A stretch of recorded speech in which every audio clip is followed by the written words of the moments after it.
the text with you. And also, I would like to know whether you are comfortable with English or do we have to mix English and Malayalam?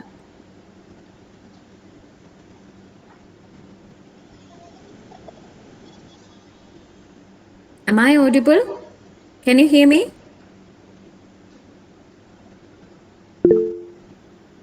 Okay, my question is do we have to mix English and Malayalam or are you comfortable with English? If any of you have any problem with the whole class being in English, please let me know.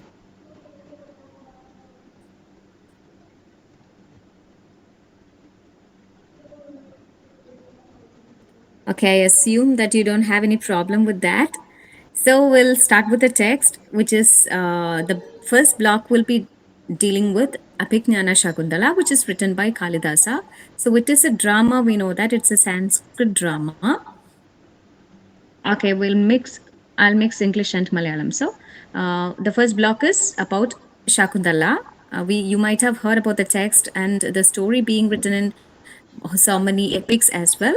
So we'll see how Kalidasa, the poet, has rewritten Abhignana Shakuntala. So do you have the text with you? Do you have the study material with you? No, ma'am.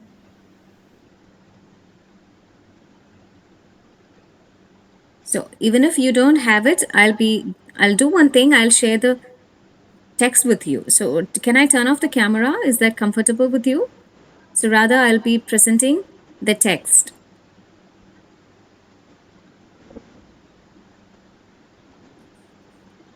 Okay.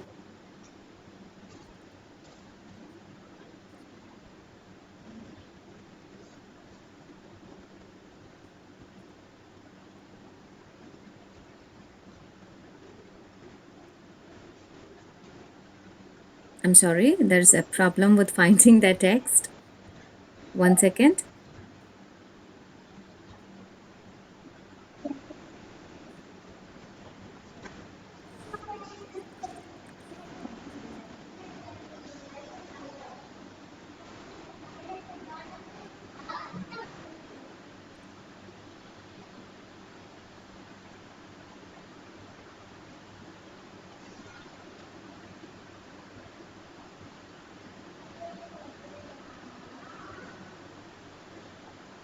So can you see the text? Because while I'm screening this, I cannot read messages. So if you can turn your mic off, on, and say it out loud, it will be much more convenient for me. Can you see the text? Yes, ma'am. Okay, thank you. So shall we start? Yes, ma'am. Okay, so what do you know about Indian literature in general? So I'm not asking about Indian English literature, rather it is about Indian literature.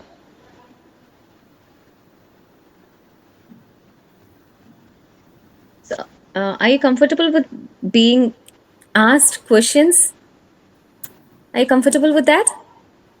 Yes, ma'am. Okay, so only one person is responding. Talat, thank you. Okay, so we'll talk about classical Indian literature in a nutshell. So we know that this work, Kalidasa's Abhignana Shakuntala, has been translated into English. So English was introduced in India during the British reign or the colonial period. And that is how the Indians regarded English language or still regard Indian English language as a ticket to the global world. So currently, English language has the status of a global language or rather a lingua franca. So that is how, and that is why many classical Indian texts have been translated into English. So world wide ആയിട്ടൊരു reading ഓഡിയൻസിനെ കിട്ടാൻ വേണ്ടിയിട്ടാണ് പല classical Indian ടെക്സ്റ്റസും നമ്മൾ ഇംഗ്ലീഷിലേക്ക് translate ചെയ്യപ്പെടുന്നത്. അങ്ങനെ translate ചെയ്ത ഒരു വർക്കാണ് Abhijnana Shakuntala by Kalidasa. And you know who Kalidasa is. In fact many of us don't know much about Kalidasa because ADസിലുള്ളതാണ് അല്ലെങ്കിൽ BCസിലുള്ള റൈറ്റേഴ്സിനെ പറ്റി, അതായത് ക്ലാസിക്കൽ ഇന്ത്യൻ റൈറ്റേഴ്സിനെ പറ്റി we don't have much information about. Okay, so let's see what Abhignana Shakuntala is about. So, Shakuntala story you might have already heard about. It's about a young girl. In fact, I'm reading from the text. It's about a young girl who has been raised in a hermitage. അതായത് ഒരു സന്യാസി വളർത്തിയ ഒരു പെൺകുട്ടിയുടെ കഥയാണ് ശരിക്കും. What's happening there? Sorry, ma'am, nothing. Okay, can you turn your mic off? Okay, so Shakuntala is in fact the daughter of Vishwamitra and the heavenly dancer Menaka. മേനകയുടെയും വിശ്വാമിത്രന്റെയും മക്കളാണ് ശകുന്തള. പക്ഷേ they have abandoned her. ശകുന്തളയെ abandon ചെയ്തു. And Shakuntala was in fact found by another hermit who is Kanwa. Kannu Maharshiana raises Shakuntala as his own daughter. Okay, so in fact, Menaka and Vishwamitra have various reasons for abandoning Shakuntala.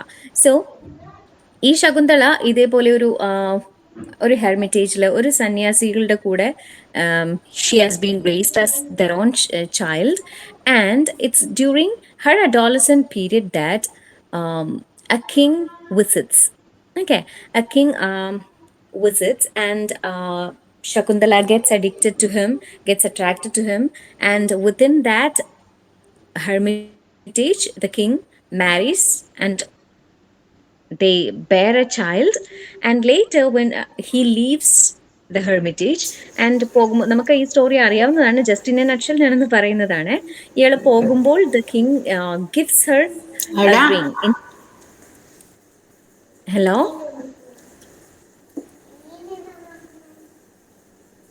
Khaled, can you turn your mic off? Yes, ma'am. Okay. Yes, so when he leaves the hermitage, he gives her a ring. So it's her token of his love towards her. ഒരു ring കൊടുത്തിട്ടാണ് പോകുന്നത്. And we can assume how this girl will be acting in the absence of the king. So she started dreaming, even daydreaming of the king. Okay, and ഈ ഒരു സമയത്താണ് Durvasa Rishi reaches this hermitage, and we know how short tempered he is. പെട്ടെന്ന് ക്ഷിപ്രപ്രസാദിയും ക്ഷിപ്രം ദേഷ്യം വരുന്ന ഒരാളാണ് Durvasa. So since she was caught up in her dreams about her lover, even lost lover, ഈ ദുർവാസ ഋഷി approach ചെയ്യുന്നത്, please turn off your mic.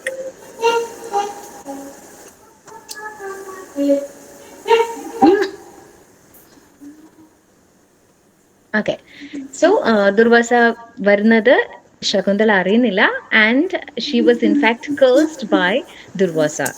And the curse is exactly like this: you who do not notice me, a horde of merit standing at your doorstep because you are lost in thoughts of one to the exclusion of all else.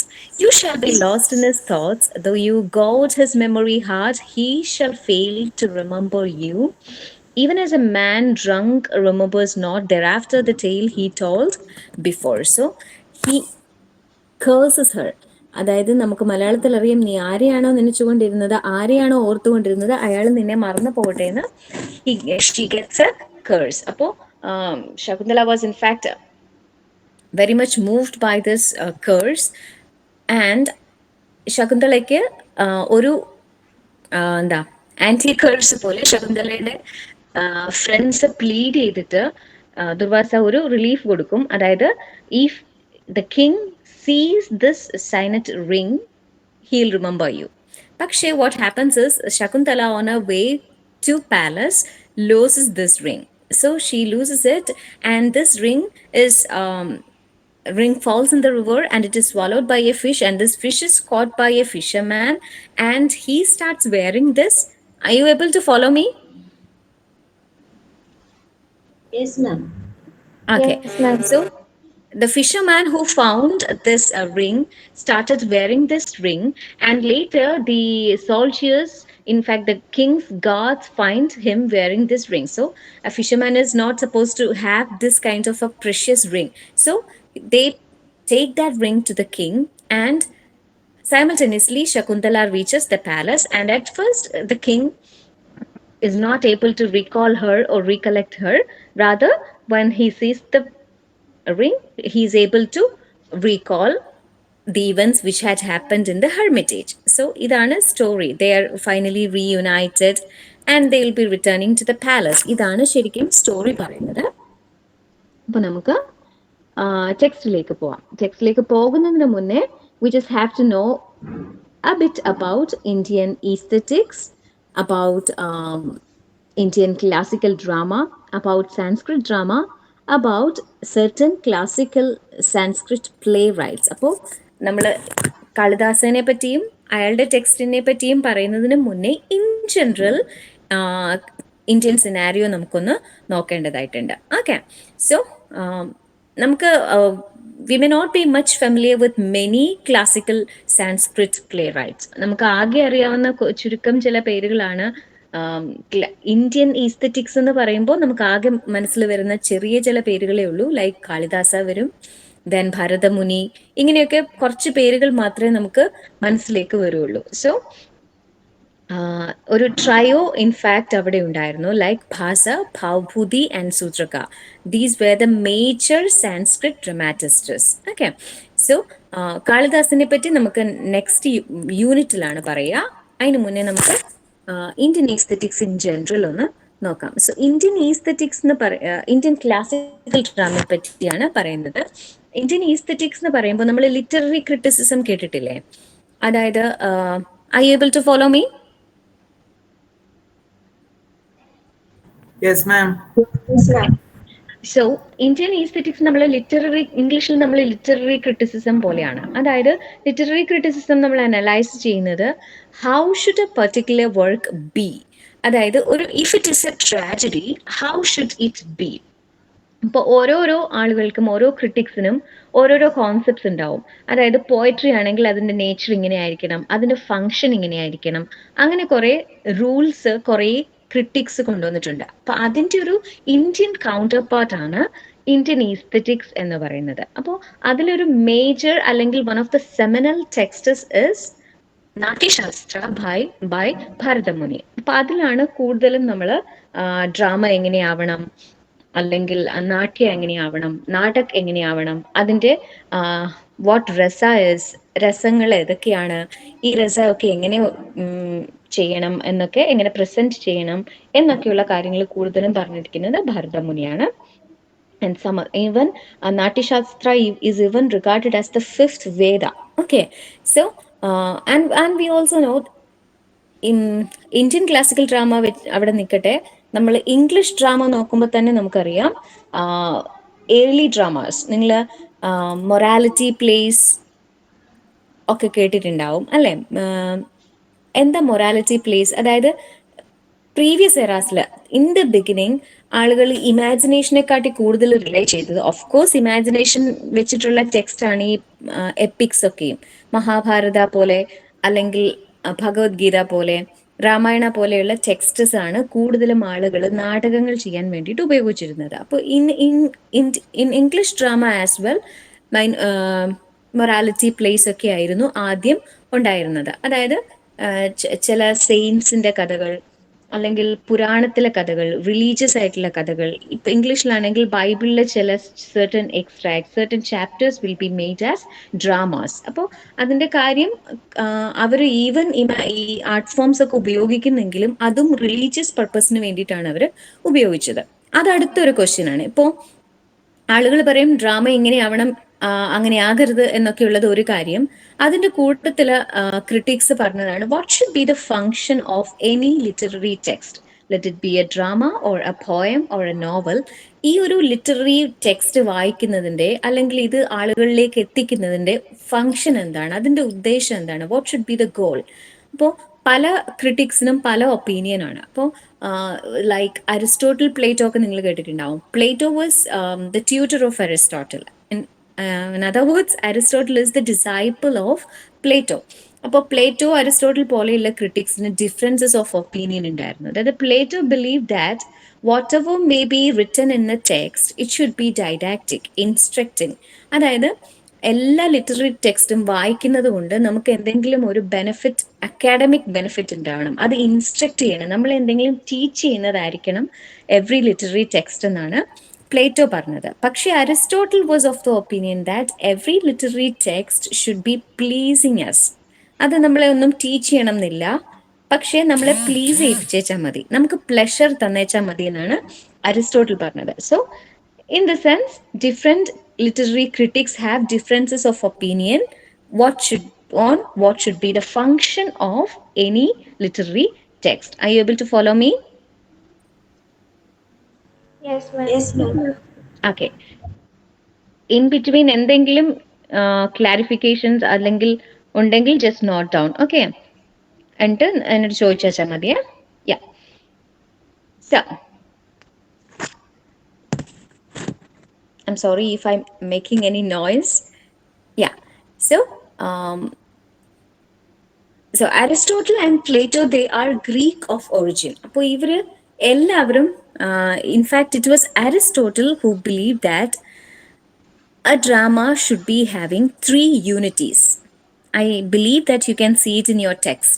The three unities are unity of time, unity of place, unity of action. അതായത് അരിസ്റ്റോട്ടിലും പ്ലേറ്റോയും പോലെയുള്ള ഇവരൊക്കെ Greek critics ആണ്. ഇവർ just mention ചെയ്യുന്നതേ ഉള്ളൂ കേട്ടോ. നമ്മൾ എന്താ concentrate ചെയ്യേണ്ടത് അതിലല്ല, പക്ഷെ ഇതൊക്കെ നമ്മൾ അറിഞ്ഞിരിക്കണം, ആസ് എ ബാക്ക്ഗ്രൗണ്ട് നമ്മൾ അറിഞ്ഞിരിക്കണം. സോ അരിസ്റ്റോട്ടിലും പ്ലേറ്റോയും ഒരേപോലെ ബിലീവ് ചെയ്തു ഡ്രാമ അല്ലെങ്കിൽ പോയറ്റിക്സ് അല്ലെങ്കിൽ പോയട്രി ഇൻ ജനറൽ ഒരു ഇമാജിനേറ്റീവ് ആർട്ട് ഫോം ആണ്, അല്ലെങ്കിൽ ഒരു art form of N imitation ആണ്. നമുക്കറിയാം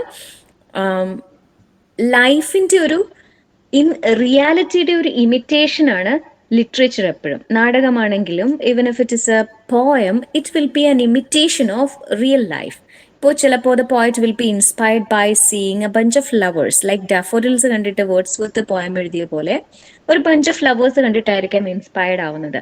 അല്ലെങ്കിൽ ഒരു ഫോളൻ ഫ്ലവർ കണ്ടിട്ട് കുമാരനാശൻ ഇൻസ്പയർഡ് ആയിട്ട് വീണപ്പൂവ് എഴുതിയതുപോലെ, അങ്ങനെ എന്തിൽ നിന്നെങ്കിലും ആയിരിക്കും ഇൻസ്പിറേഷൻ കിട്ടുക. ആൻഡ് അതുകൊണ്ട് തന്നെ ലൈഫിൻ്റെ ഒരു റെപ്ലിക്കയാണ്, ഒരു ഡ്യൂപ്ലിക്കേറ്റ് ആണ് ലിറ്ററേച്ചർ എന്ന് പറയുന്നത്. അതും പല റൈറ്റേഴ്സിനും വേരിഡ് ഒപ്പീനിയൻ ഉണ്ട്, അതൊന്നും നമ്മൾ അത്ര കോൺസെൻട്രേറ്റ് ചെയ്ത് ഇപ്പോൾ പോകണ്ട. Okay, so Aristotle and Plato both of them agree that literature or poetry is a form of imitation. അത് രണ്ടുപേരും എഗ്രി ചെയ്തതാണ്. അതിൻ്റെ കൂടെ അരിസ്റ്റോട്ടിൽ പറഞ്ഞതാണ് ഒരു ഡ്രാമയ്ക്ക് 3 യൂണിറ്റീസ് ഉണ്ടാവണം. അതായത് യൂണിറ്റി ഓഫ് ടൈം എന്ന് പറഞ്ഞാൽ ഡ്രാമ ഈസ് ബീയിങ് സ്റ്റേജ്ഡ്. അവിടെ ആളുകൾക്ക് കണ്ടാൽ they should believe in what ever is happening on the stage. അപ്പൊ അതുകൊണ്ട് തന്നെ ഒരു 24 hour ടൈം സ്പാനിൽ നടക്കുന്ന കാര്യങ്ങളായിരിക്കണം ഷുഡ് ബി സ്റ്റേജ്ഡ്. നമ്മൾ in movies we always see that within a song or after the song the young one will be turning to be an adult. ഇപ്പോൾ ഒരു കുട്ടിയുടെ കുട്ടിക്കാലം ഒക്കെ വന്നിട്ട് അയാളെ അഡൽട്ടായിട്ട് ചിത്രീകരിക്കാൻ നമുക്കൊരു പാട്ടിന്റെ ഗ്യാപ്പ് മാത്രമേ മതി സിനിമയിൽ. അപ്പോൾ we tend to believe that it is happening.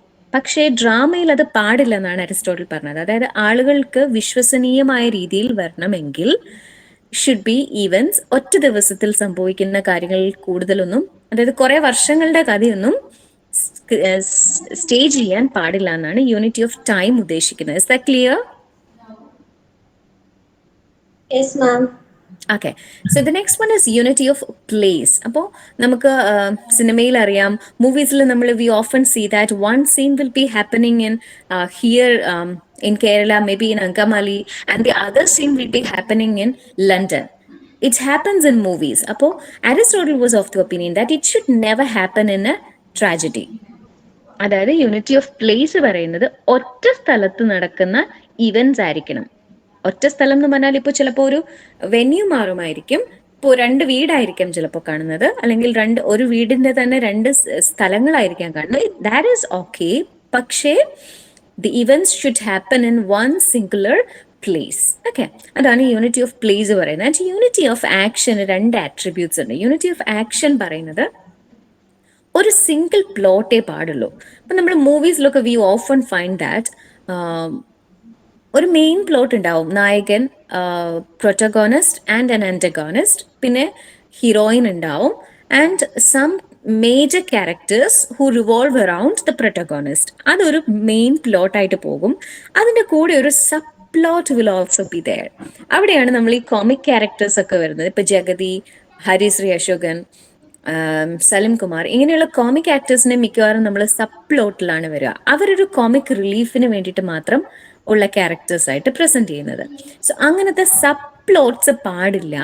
They should be only a single plot എന്നാണ് അരിസ്റ്റോട്ടിൽ യൂണിറ്റി ഓഫ് ആക്ഷന്റെ ഒരു ആട്രിബ്യൂട്ട് പറയുന്നത്. രണ്ടാമത്തെ ആട്രിബ്യൂട്ട് പറയുന്നത് സബ് പ്ലോട്ട് പാടില്ല, and at the same time tragedy and comedy should never be mingled. Okay, പക്ഷേ ഇതിന് against ആണ് നമ്മളുടെ ഷേക്സ്പീരിയൻ ഡ്രാമാസ് എപ്പോഴും. ഷേക്സ്പീരിയൻ ഡ്രാമാസ് എപ്പോഴും ട്രാജിക് കോമഡീസ് ആണ്. അതായത് ട്രാജഡിയും ഉണ്ടാവും, ഒരു റിലീഫിന്, കോമിക് റിലീഫിന് കോമിക് സീൻസും ഉണ്ടാവും. അങ്ങനെ പാടില്ലെന്നാണ് ഇൻഫാക്ട് അരിസ്റ്റോട്ടിൽ പോലെയുള്ള critics, classical literary critics suggest ചെയ്തത്. ഓക്കെ, സോ ഇതാണ് unities of time, place and action. Is that clear? Yes, ma'am. Okay, so ഇപ്പൊ നമ്മൾ ഗ്രീക്കിന്റെ കാര്യം എന്തിനാ പറഞ്ഞതെന്ന് ചോദിച്ചാൽ, these are generally followed not only by the Greek dramatists, rather by the English and the other dramatists as well. World wide ആയിട്ട് generally നമ്മൾ follow ചെയ്യുന്നതാണ്. പക്ഷെ അതിലെല്ലാം ചേഞ്ചസ് അല്ല, മോഡിഫിക്കേഷൻസ്. നമ്മളിപ്പോൾ കാലാനുസൃതമായ മാറ്റങ്ങൾ എന്ന് പറയുന്നത് പോലെ തന്നെ as time passed by changes are there. Okay, changes happened. പക്ഷെ നമ്മളിവിടെ ഗ്രീക്ക് ഡ്രാമനെ സ്പെഷ്യൽ മെൻഷൻ ചെയ്ത കാര്യം എന്താണെന്ന് വെച്ചാൽ, Indian drama has been much influenced by the Greek drama.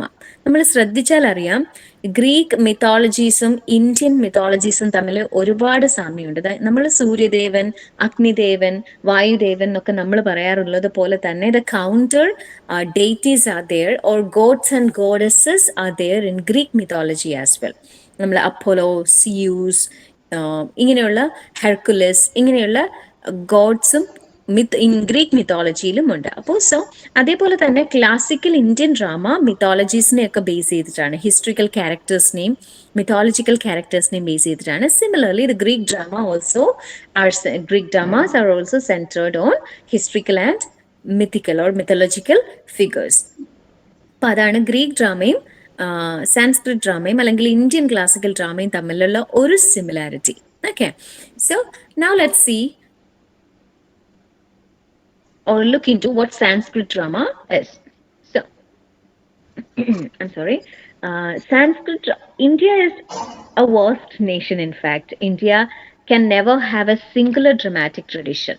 അതായത് മൾട്ടിപ്പിൾ ലാംഗ്വേജസ് സംസാരിക്കുന്ന, മൾട്ടിപ്പിൾ കൾച്ചർ ഉള്ള ഒരു ലാൻഡാണ് India. So there is unity in diversity by God's grace. Okay, so ഓരോരോ കമ്മ്യൂണിറ്റിക്കും ഓരോരോ കൾച്ചർ ഉണ്ടാവും. Their own ethnic culture will be there. Each and every community will also be having their own art forms as well. So it is so difficult to trace out a singular dramatic tradition for India. Okay, so dance dramas ഉണ്ടാവും. ഇപ്പോൾ നമ്മളിപ്പോൾ ballots തന്നെയാണെങ്കിലും ballots വേണ്ട, ഇപ്പോൾ തെയ്യം പോലെയുള്ള ഒരു art form northern സൈഡിലും southern സൈഡിലും ഡിഫറെൻറ്റ് ആർട്ട് ഫോംസ് ആണ്. ഇപ്പോൾ ട്രിവാൻഡ്രം, കൊല്ലം, ആലപ്പുഴ ഒക്കെ പോകുമ്പോൾ നമ്മൾ പടയണിയാണ് ഉണ്ടാവുക, നോട്ട് തെയ്യം. ഇങ്ങോട്ടേക്ക് തെയ്യമാണ്. അപ്പോൾ ഒരു നാട്ടിൽ തന്നെ പല ലാംഗ്വേജ് വേരിയൻസ് ഉള്ളത് പോലെ തന്നെ, പല ഡയലക്ട്സ് ഉള്ളത് പോലെ തന്നെ ആർട്ട് ഫോംസിലും വേരിയൻറ്റ് ഫോംസ് ഉണ്ട്. Okay, so according to Natyashastra, so dance ഡ്രാമേൻ്റെ ഒരു എക്സാമ്പിൾ ആയിട്ടാണ് ഇവിടെ കൂടിയാട്ടം മെൻഷൻ ചെയ്തിരിക്കുന്നത്. യെസ്, അപ്പോൾ നാട്യശാസ്ത്രം അനുസരിച്ച് നമ്മൾ മുന്നേ പറഞ്ഞു, what should be the function of any form of literature. So according to Natyashastra, a dramatic work should at the same time entertain and instruct people. You get that? At the same time ഒരു dramatic work please ചെയ്യണം, entertain ചെയ്യാൻ വേണം, teach ചെയ്യാൻ വേണം about spiritual lessons, about liberation, അങ്ങനെ religious lessons ഒക്കെ teach ചെയ്യാൻ വേണം, എൻ്റർടൈൻ ചെയ്യാൻ വേണം. ഓക്കെ, സോ സാൻസ്ക്രിറ്റ് ഡ്രാമയിൽ നമ്മൾ ട്രാജഡി പറയില്ല. What is A tragedy? Tragedy is always a play which is having a tragic ending. Tragic happenings മാത്രമല്ല, the end will also be tragic. പക്ഷേ ഹിന്ദു മിത്തോളജിയിൽ അല്ലെങ്കിൽ ഒരു ഹിന്ദു ട്രഡീഷൻ അനുസരിച്ച്, ഒരു ഹിന്ദു കോസ്മോളജി അനുസരിച്ച്, death is not the end. We know that they will be rebirth. അപ്പോൾ അതുകൊണ്ട് തന്നെ Sanskrit drama never portrayed tragic ending. Tragic drama was not supposed to portray tragic ending. ഒരു ഡെത്തിൽ അവസാനിപ്പിക്കാൻ പാടില്ല എന്നാണ്. That there should be a spiritual liberation. അതായത് rebirth ഉണ്ടാവും. You know that, right?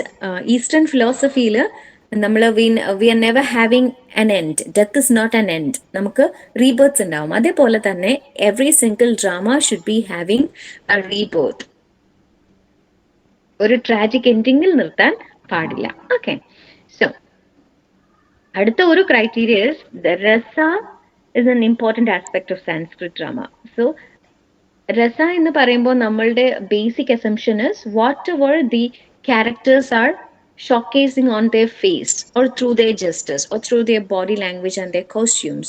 അപ്പോൾ അത് അത്രയും ഒരു പെരിഫറൽ കോൺസെപ്റ്റ് അല്ല ഇൻഫാക്ട്. സോ രസ എന്ന് പറയുന്നത് it should be evoked in the spectators as well.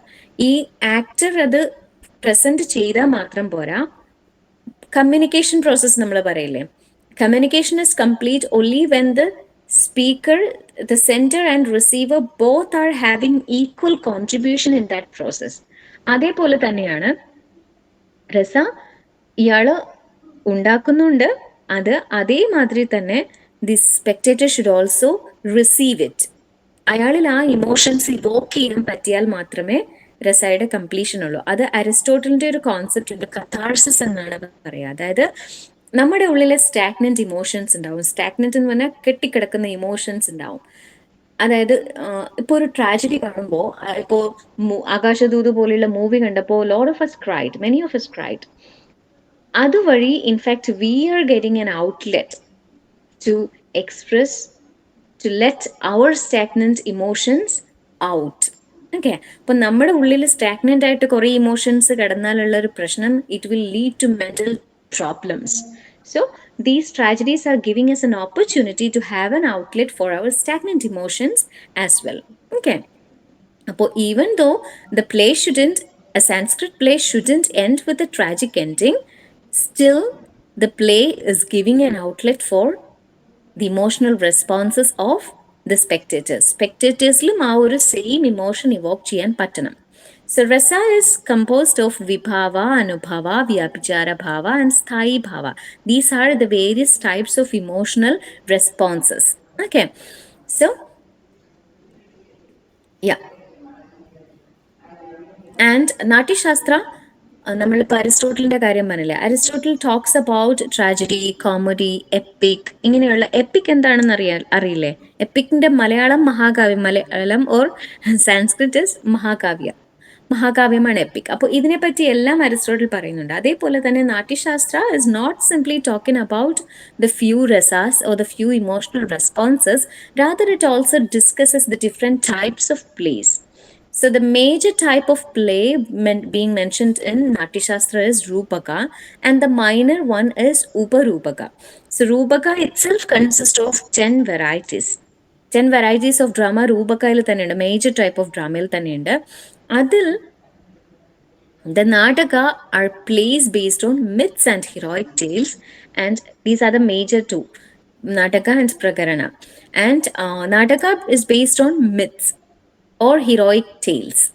അതായത് വീരപുരുഷന്മാരുടെയൊക്കെ കഥകൾ, പുരാണ കഥകൾ, മിത്തോളജി, ഇതൊക്കെ ബേസ് ചെയ്തിട്ടാണ് nataka. And prakarana is a play which is based on fictitious stories. And fictitious in the sense fiction ആണ്, ഇമാജിനേഷൻ ആണ്. റാദർ മറ്റതും ഇമാജിനേഷൻ, വേറെ ആരുടെയോ ഇമാജിനേഷൻ തന്നെയാണ്, സ്റ്റിൽ ഹിസ്റ്ററിക്കൽ ആവാം.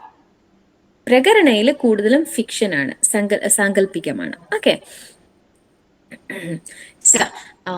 സാൻസ്ക്രിറ്റ് ഡ്രാമയിൽ ഒരു പ്ലോട്ടിന്, what you understand by a plot? Plot എന്ന് പറയുമ്പോൾ നോർമലി നമ്മളുടെ അണ്ടർസ്റ്റാൻഡിങ് തീമാണ്, കഥയാണ് എന്നൊക്കെയാണ്. It is the theme, it is the story, but rather it is more about how it is arranged. Plot എന്ന് പറയുന്നത് ഓരോരോ ഈവൻസിനെ അറേഞ്ച് ചെയ്യുന്നതിനെയും കൂടിയാണ് പ്ലോട്ട് എന്ന് പറയുന്നത്. അരിസ്റ്റോട്ടലിന്റെ അനുസരിച്ച് plot should be having an organic unity. ഒരു ഓർഗാനിക് യൂണിറ്റി ഉണ്ടാകണം. അതായത് if we remove a particular scene from the plot, are you following? Yes, ma'am. Okay, so if you remove a particular scene or an incident or an event from the plot, it should affect the total equilibrium of the play. അതായത് നമ്മൾ ഒരു particular scene എടുത്ത് മാറ്റിയത് കൊണ്ട് ആ പ്ലോട്ടിനൊന്നും സംഭവിക്കുന്നില്ലെങ്കിൽ ആ plot unity ഉള്ള plot അല്ല.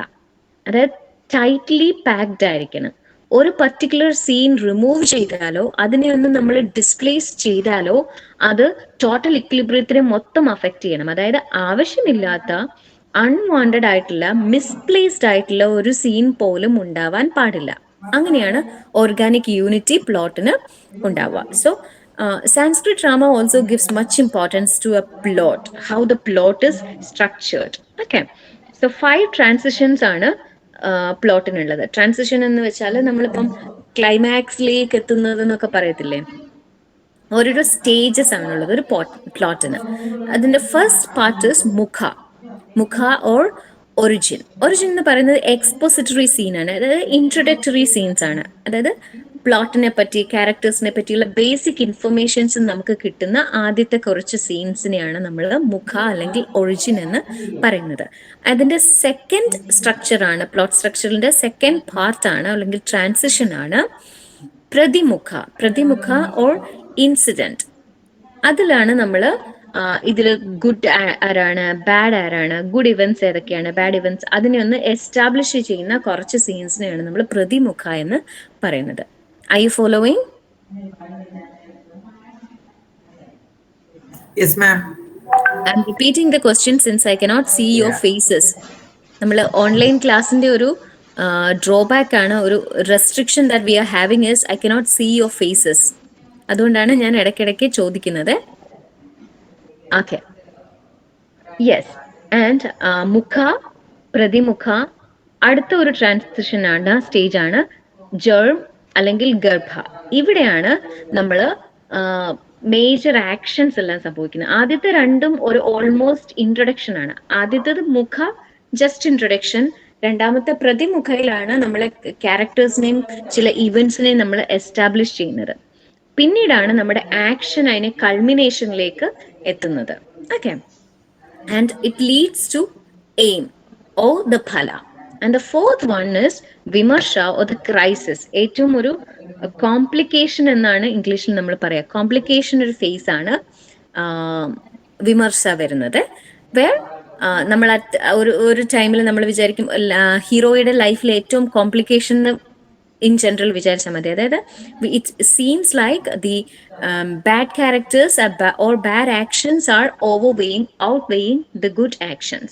Okay, and the fifth one is completion or നിർവഹന. അതിനാണ് നമ്മൾ കഥാർസിസ് എന്നും കൂടി പറയുന്നത്. ഓക്കെ, അവിടെയാണ് നമുക്ക് സാറ്റിസ്ഫാക്ഷൻ കിട്ടുന്നത്, നമ്മുടെ ഇമോഷൻസിനെ പ്യൂരിഫൈ ചെയ്യപ്പെടുന്നതൊക്കെ അവിടെയാണ്. And these 5 transitions include a plot, are included under the plot.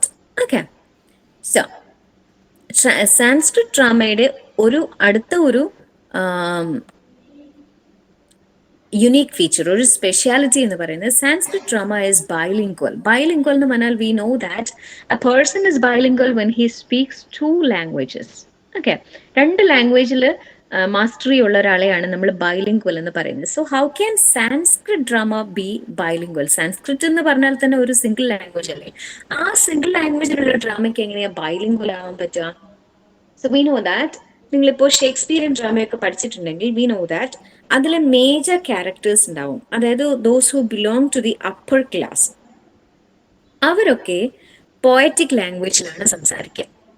വേറാസ് minor characters ഉണ്ടാവും, ലൈക്ക് ഈ കോർട്ട് ക്ലൗൺസ് ഒക്കെ ഉണ്ടാവും, സോൾജിയേഴ്സ്, സെർവൻസ്, മെയ്ഡ്സ്, അവരൊക്കെ വേറെ ഒരു ലാംഗ്വേജ് ആണ് സംസാരിക്കുക. അത് പ്രോസ് രീതിയിലാണ് ഷേക്സ്പിയർ അതിനെ ഡിഫറൻഷിയേറ്റ് ചെയ്യുന്നത്. അതായത് അപ്പർ ക്ലാസ്സിലുള്ള ആളുകൾ സംസാരിക്കുമ്പോൾ ഒരു പോയറ്റിക് ആയിട്ടുള്ള ലാംഗ്വേജും ലോവർ ക്ലാസ് ആളുകൾ സംസാരിക്കുമ്പോൾ ഒരു പ്രൊസൈക് ലാംഗ്വേജും പ്രോസ് ലാംഗ്വേജുമാണ് ഷേക്സ്പിയർ യൂസ് ചെയ്തിരിക്കുന്നത്. പക്ഷെ here in the Sanskrit dramas നമ്മൾ ഡയലക്റ്റ് പറയില്ലേ, ഡയലക്റ്റ് എന്ന് പറഞ്ഞാൽ എന്താ, റീജിയണൽ വേരിയൻസ് ആണ്. അതായത് Malayalam language itself has many dialects, many language variance, many variance, regional variance ഉണ്ട്. കോട്ടയത്ത് ഒരു ഡയലക്റ്റ്, കണ്ണൂർ ഒരു ഡയലക്റ്റ്, പിന്നെ കാസർഗോഡ് ഒരു ഡയലക്റ്റ്, അങ്ങനെ ഡയലക്ട്സ് ഉണ്ടാവും. അപ്പൊ അതേപോലെയുള്ള വേരിയൻസ് ആണ് സാൻസ്ക്രിറ്റ് ഡ്രാമയിൽ നമ്മൾ യൂസ് ചെയ്യുക. അതായത് the upper class of people like the Brahmins and Kshatriyas will be speaking in A particular language, വെറാസ് the minor characters like soldiers, servants, women, they spoke the Prakrit language. Okay, നമ്മൾ പ്രാകൃത് എന്ന് പറയുമ്പോൾ തന്നെ not much developed.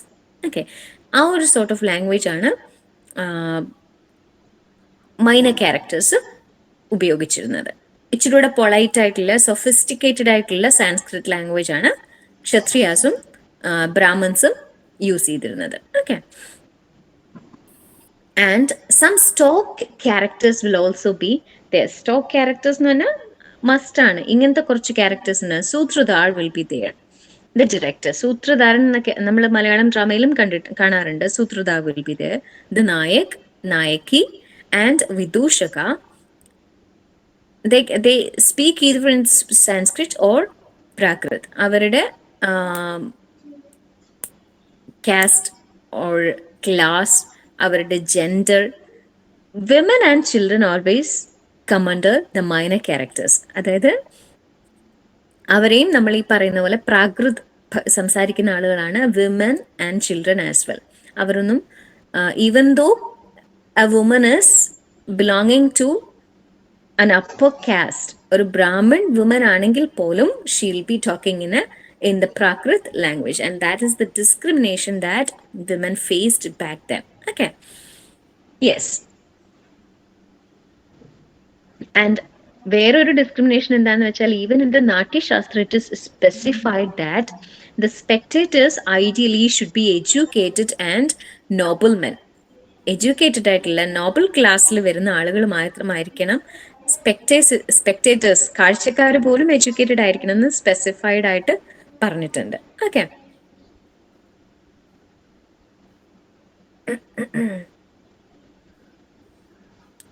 we may feel that Sanskrit drama extinct ആയി എന്നൊക്കെ feel ചെയ്യാം. പക്ഷെ ഇപ്പോഴും still playwrights such as Manmohan Acharya makes, writes and performs Sanskrit plays, and few of his major plays are Arjuna, Pradijana, Shrita Kamalam, Padapallavam, Divya Jayadevam and Samani. And other playwrights who still make Sanskrit plays are Vidyadhar Shastri, Prafulla Kumar Mishra. ഇതൊക്കെ introduction ആയിട്ട് പറയുന്നതാണ്. Don't get worried. Okay, അപ്പോൾ ഇത് നമുക്കൊരു introduction പറഞ്ഞതാണ്, how A play should be എന്നുള്ള ഒരു kind of introduction ആണ് ഇപ്പോൾ പറഞ്ഞത്. ഇനി നമ്മൾ we are about to focus on the major classical Sanskrit playwrights. നമ്മൾ പറഞ്ഞു കാളിദാസ അല്ലാതെ മറ്റ് പേരുകൾ നമുക്ക് ഫെമിലിയർ അല്ല. അപ്പൊ നമ്മളെ ഒന്ന് ഫെമിലിയറൈസ് ചെയ്യിപ്പിക്കുവാണ്. Who are the other classical Sanskrit playwrights? So they include Shudraka, Bhasa Bhavbhudi, Harsha and obviously Kalidasa. So the first playwright that we'll be discussing is Bhasa. So he belonged to the 3rd to 4th century, and he preceded Kalidasa. Even before Kalidasa he existed, and he is supposed to have lived in Ujjain. Ujjain is we are much familiar with Ujjain. Okay, and there are even songs about Ujjainile. Okay, നായിക, അങ്ങനെ songs വരെ നമ്മൾ കേട്ടിട്ടുണ്ട്. So Ujjaini is much familiar for us. So ഈ ഭാഷ പോലെയുള്ള അല്ലെങ്കിൽ ഈ classical Sanskrit പ്ലേറൈറ്റ്സിനെ പറ്റിയൊന്നും we don't have much information about them. It is through other dramatic works that we get to know about these dramatists. ചില സാൻസ്ക്രിറ്റ് നാടകങ്ങളിലൂടെയോ അല്ലെങ്കിൽ മറ്റ് വർക്കുകളിലോ ഒക്കെ മെൻഷൻ ചെയ്തിട്ടാണ് നമുക്ക് ഇങ്ങനെയൊക്കെ റൈറ്റേഴ്സ് ഉണ്ടായിരുന്നു ആ ഒരു ടൈം പീരീഡിൽ നിന്ന് information even to Sanskrit scholars കിട്ടുന്നത്. അതായത് ഇവരെ ഒന്നും പറ്റി അത്ര വൈഡ് ആയിട്ടുള്ളൊരു ഡീപ്പായിട്ടുള്ളൊരു ഇൻഫർമേഷൻസ് ആർ നോട്ട് അവൈലബിൾ.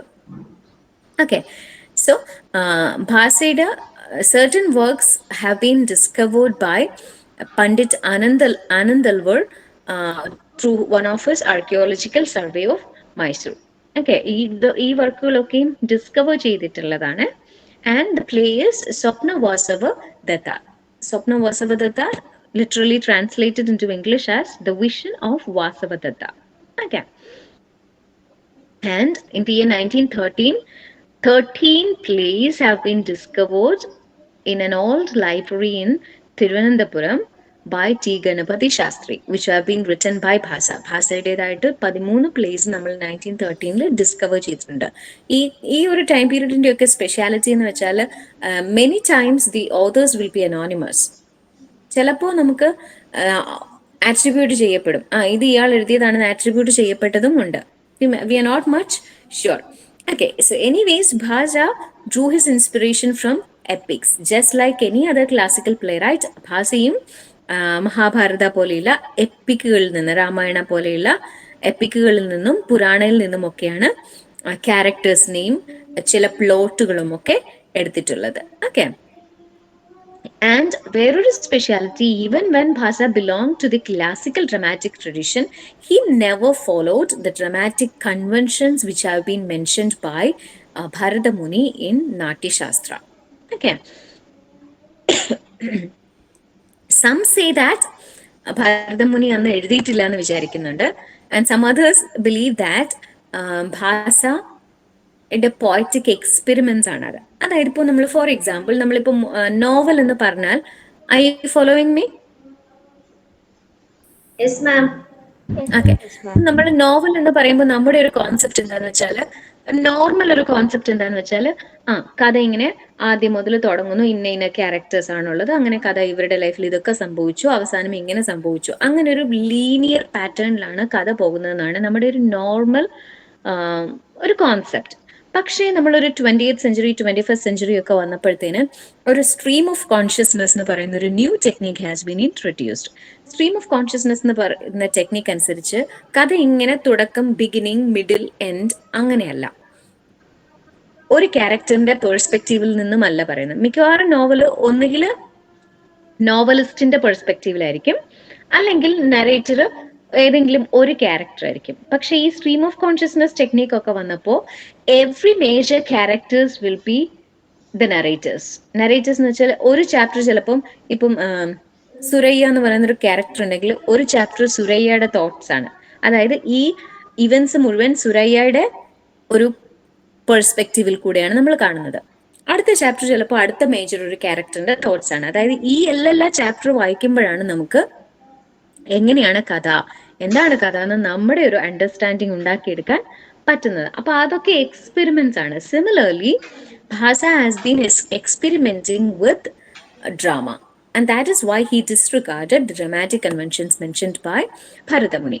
അതിൽ നിന്ന് കുറച്ചൊക്കെ വേരിയേഷൻസ് ഉണ്ട്. അപ്പൊ ഇതിലെ സ്വപ്നവാസവദത്ത എന്ന് പറയുന്ന play is about A king who is in a dilemma, who is confused whether to get married to his lover Vasavadatta or to get married to a princess Padmavati, a princess who is the daughter of a neighboring king. So obviously we know that Vasavadattane kalyanam kazhichadonde he is not going to get any financial or political gain. Pakshe if he get married to Princess Padmavati, he'll be having economic and as well as political gain. അപ്പോൾ I'm sorry, അപ്പോൾ ഭാസ ഇതിൽ റൊമാൻസും പോളിറ്റിക്സും ഒക്കെ mix ചെയ്തിട്ടുള്ളൊരു ഡ്രാമയാണ് സ്വപ്നവാസവദത്ത എന്ന് പറയുന്ന play. And also another thing, നമുക്കറിയാം Sanskrit ഡ്രാമയിലെ ഭരതമുനിയുടെ instruction അനുസരിച്ച് Sanskrit place should never end with a tragic ending. പക്ഷേ അതും Bhasa broke it by depicting tragic ending in his plays. His other plays like Urubhanga and Karnabhara deal with the stories of Duryodhana and Karna. Duryodhanindeyum Karnandeyum respectively കഥ പറയുന്ന dramas ആണ് Urubhanga and Karna's Task, that is Karnabhara.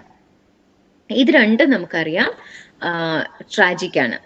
Okay, so the heroes are traditionally Duryodhana and Karna are seen as villains, or antagonist or anti-heroes in Mahabharata. പക്ഷെ അവരെ ഒരു sympathize ചെയ്തിട്ടുള്ള works ആണ് Urubanga and Karnabhara. Is that clear? Yes, ma'am. Yes, ma'am. The other playwright, classical playwright, is Sudraka, and the literal translation of his name is a little servant. അയാളുടെ നെയിമിൻ്റെ ഒരു translation ആണ്. And he is a poet king who lived in Ujjain in the 2nd century. And he is known for his Prakarana play, Mrichakatika. That is the little clay cart. It's an extended version of Bhasa's incomplete play, ചാരുദത്തം, അതായത് ചാരുദത്ത. Okay, അതായത് ഭാസന്റെ ഒരു play, incomplete ഒരു പ്ലേന്റെ ഒരു extended version ആണ് ഇയാളുടെ well known play ആയിട്ടുള്ള Mrichchhakatika. Okay, so it's in fact a 10 acts play. So by the way, what is an act?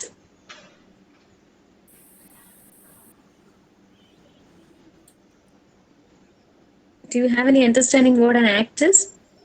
നമ്മൾ act തിരിക്കാറുണ്ട്. അതായത് ഒരു പർട്ടിക്കുലർ സെറ്റ് ഓഫ് ഇവന്റ് സീൻസിനെ നമ്മൾ ഒരു ആക്ട് ആക്കി തിരിക്കാറുണ്ട്. അങ്ങനെ പല ആക്ട്സുകൾ ഒരു പ്ലേയിൽ തന്നെ ഉണ്ടാവാറുണ്ട്. അതായത് ഗ്രീക്ക് ഡ്രാമയിലാണെങ്കിൽ കോറസ് ഉണ്ടാവും. കോറസ് എന്ന് പറഞ്ഞാൽ ഒരു സെറ്റ് ഓഫ് സിംഗേഴ്സ് ആണ്. അവർ വന്നിട്ട് ഒരു പാട്ട് രൂപത്തിൽ കോറിക് സോങ്സ്, ഒരു കോറൽ സോങ്സ് ഉണ്ടാവും. ആ പാട്ട് രൂപത്തിൽ നമ്മുടെ ഇവിടെ പോർട്രേ ചെയ്യാൻ പറ്റാത്ത, സ്റ്റേജിൽ കാണിക്കാൻ പറ്റാത്ത കഥകളുണ്ട്. ഇപ്പോൾ ഫ്ലാഷ് ബാക്ക് ഒക്കെ പറയില്ലേ, അങ്ങനെയുള്ളതൊക്കെ they'll be narrating it through their songs. അപ്പോൾ അതിന് കോറസ് എന്ന് പറയും. അപ്പോൾ ഗ്രീക്ക് ഡ്രാമയിലാണെങ്കിൽ ഒരു കോറസ് വന്നിട്ട് ഇറങ്ങി പോകുന്നതാണ് ഒരു ആക്ടിന്റെ ആരംഭവും അവസാനവും. ഒരു ആക്ടിന് മുന്നേയും കോറിക് സോങ് ഉണ്ടാവും, പിന്നെയും ഒരു കോറിക് സോങ് ഉണ്ടാവും. അങ്ങനെയാണ് ഒരു ആക്ടിനെ നമ്മൾ ഡിഫറൻഷിയേറ്റ് ചെയ്തുകൊണ്ടിരുന്നത് ഗ്രീക്ക് ഡ്രാമയിൽ. സോ ഇവിടെ ചാരുദത്ത എന്ന് പറയുന്ന ഭാസയുടെ പ്ലേ ഇൻകംപ്ലീറ്റ് പ്ലേ ആണ്. അതിൻ്റെ ഒരു അഡാപ്റ്റേഷൻ ആണ് ഓർ എക്സ്റ്റൻഷൻ ആണ് little clay cart or Mrichchhakatika. അതൊരു 10 act പ്ലേ ആണ്. And it's about brahmin, the love of a brahmin merchant and a courtesan Vasantasena. So ഇവരുടെ റിലേഷൻഷിപ്പിന്റെ ഇടയ്ക്ക് how another suitor intervenes and what are the problems created by this suitor, and but the play ends happily. Okay, so it's a mix of romance and humor. ഇത് നമ്മൾ Shakespeare ഒക്കെ well known ആയിട്ടുള്ള ഒരു ജാനറാണ് romantic comedy. ഷേക്സ്പിയറിന്റെ tragic comedy അല്ലാതെ romantic കോമഡീസും well known ആണ്. അത് English movies mostly romantic comedies ആണ്. Okay, yes. അപ്പോൾ ശ്രുതകാന്റെ മൃച്ഛകതിക നമ്മൾ later in one of our blogs will be discussing in detail. So another playwright is Bhavabhuti. Bhavabhuti 8th centuryയിലുള്ള ഒരു playwright ആണ്. In fact he's a poet. He was the court poet of king Yashovarman of Kannauj. North ഇന്ത്യയിലെ കണ്ണൗജിലുള്ള king യശോവർമന്റെ ഒരു കോർട്ടിലുള്ള ഒരു പോയറ്റാണ് Bhavabhuti. Okay, and he too has written plays just like the other playwrights based on the epics and Puranas. Okay. I'm sorry. And his major plays are Mahavira Charita, which is depicting the story of Rama, whereby it is an influence of Ramayana. Then Uttaram Charita, or the latter history of Rama, Uttarama Charita. Okay, I'm sorry. Which is the latter history of Rama. It is also about the later years of Rama, of the life of Rama. So, നമ്മൾ രാമായണത്തിൽ ഉത്തരകാണ്ഡത്തിൽ പറയുന്ന events ആണ് ഇതിലുള്ളത്. Okay, so both these plays are 7 act plays. Nataka സ്റ്റൈലിലുള്ള 7 act plays ആണ്. Okay, and another drama is Malati Madhava, and it is a prakarana play which is centered on the love story of Malati and Madhavya. Okay, yeah, we are not supposed to go in depth into him, where we discuss Kalidasa. നമ്മൾ ഭാവഭൂതിയുടെയും വേറൊരു play നമ്മൾ discuss ചെയ്യുന്നുണ്ട്. അപ്പോൾ will get in deep. Okay, so the our concern here is Kalidasa. Okay. And Kalidasa's works are based on Puranas, Vedas, and epics. So, in fact, he has given a new life to epics and Puranas. അതിൻ്റെ ഒരു rework ആണ് in fact ഒരു rewriting ആണ് കാളിദാസയുടെ works. Okay, his notable plays. We often acknowledge Kalidasa for Abhignana Shakuntalam and also for Meghaduta.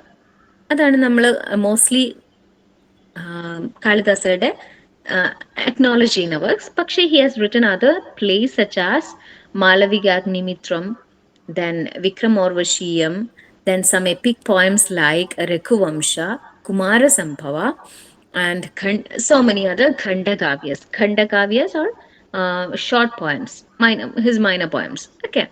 And he's most famous for his epic work, Abhignana Shakuntalam, which is literally translated as recognition of Shakuntala.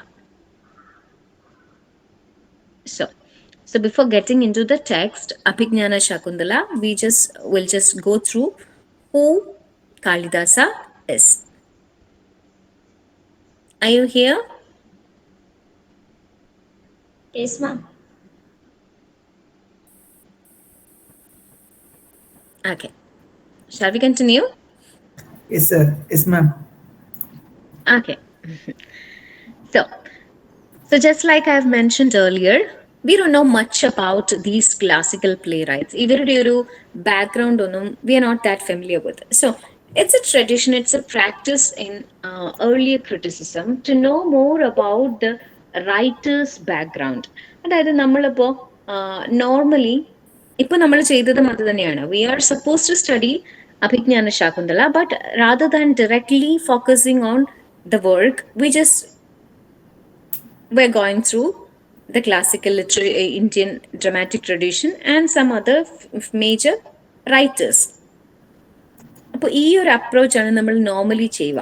പക്ഷേ കാളിദാസിന്റെ കാര്യത്തിൽ things are a bit different, because even though we mentioned a few other contemporary writers, നമ്മൾ കാളിദാസിന്റെ ഒരു text വായിച്ചാൽ in fact we'll get more information about his time period. ഇപ്പൊ സാധാരണഗതിയിൽ നമ്മുടെ കയ്യിൽ ഒരു പോയം കിട്ടിയാൽ the first thing that will do is poet ആരാണ്, ആ പോയറ്റിന്റെ ടൈം പീരീഡ് ഏതാണ്, ഇതൊക്കെയാണ് നമ്മൾ നോക്കുക. പക്ഷേ ആ ടൈം പീരീഡിനെ പറ്റി ഒരു ഇൻഫർമേഷൻ കിട്ടിയാൽ നമുക്ക് മനസ്സിലാവും ഏത് പീരീഡിൽ ഇരുന്ന് എഴുതിയോ അതിന്റെ ഒരു ഇൻഫ്ലുവൻസ് ആ വർക്കിൽ ഉണ്ടാവും. പക്ഷെ കാളിദാസന്റെ കാര്യം, കാളിദാസന്റെ വർക്ക് വായിച്ചാൽ will get know more about the time period. അതായത് ടൈം പീരീഡ് നോക്കിയിട്ടല്ല നമ്മൾ കാളിദാസനെ ഇൻഫാക്ട് നോക്കേണ്ടത്, വർക്കിൽ കോൺസെൻട്രേറ്റ് ചെയ്താൽ തന്നെ ആ ടൈം പീരീഡ്. നിങ്ങളിപ്പോ ജെഫ്രി ചോസർ കേട്ടിട്ടുണ്ടോ?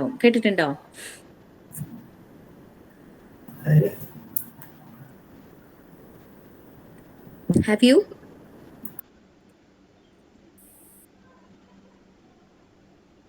ജെഫ്രി ചോസർ കേട്ടിട്ടുണ്ടോ? ചോസർ.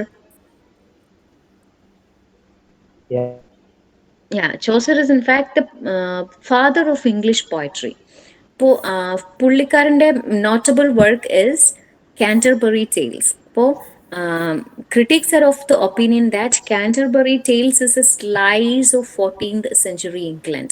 14th century Englandന്റെ ഒരു പിക്ചർ കിട്ടണമെങ്കിൽ കാൻറ്റർബറി ടേൽസ്, പെർട്ടിക്കുലർലി അതിനൊരു പ്രൊലോഗ് കൊടുത്തിട്ടുണ്ട്.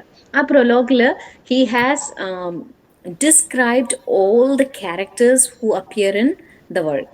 അവരുടെ ഓരോരോ സോഷ്യൽ ലെയേഴ്സിലുള്ള ഓരോരോ ക്യാരക്ടേഴ്സ് ആണ്. അപ്പൊ ആ ഓരോ ക്യാരക്ടേഴ്സിനെ വായിക്കുമ്പോൾ തന്നെ, അവരുടെ ഡിസ്ക്രിപ്ഷൻ വായിക്കുമ്പോൾ തന്നെ will get a detailed picture of 14th century England. അപ്പൊ അതേപോലെയാണ് കാളിദാസയുടെ വർക്ക്സും. And the work itself will be stuffed with information about the particular time period. So still നമ്മൾക്ക് കാളിദാസനെ പറ്റിയൊരു ബേസിക് ഇൻഫർമേഷൻ എന്താണെന്ന് നോക്കാം. So we know that he belonged to Ujjain and he was a court poet of Agnimitra Sunga, and he lived during the years of the Sunga Empire. Everything is in the text. Yeah. Can you see the text? Yes, ma'am. Yeah. എന്തെങ്കിലും problem ഉണ്ടോ?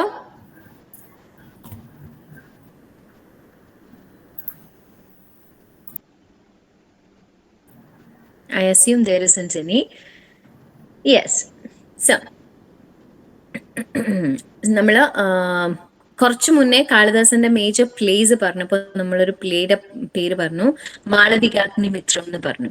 So the play is made on Agnimitra Shunga, or rather the protagonist of the play is Agnimitra Sunga. Okay, so ഇത് നമ്മൾ unknown view ആണ്.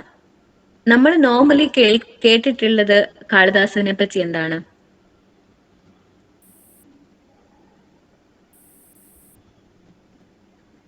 Are you following?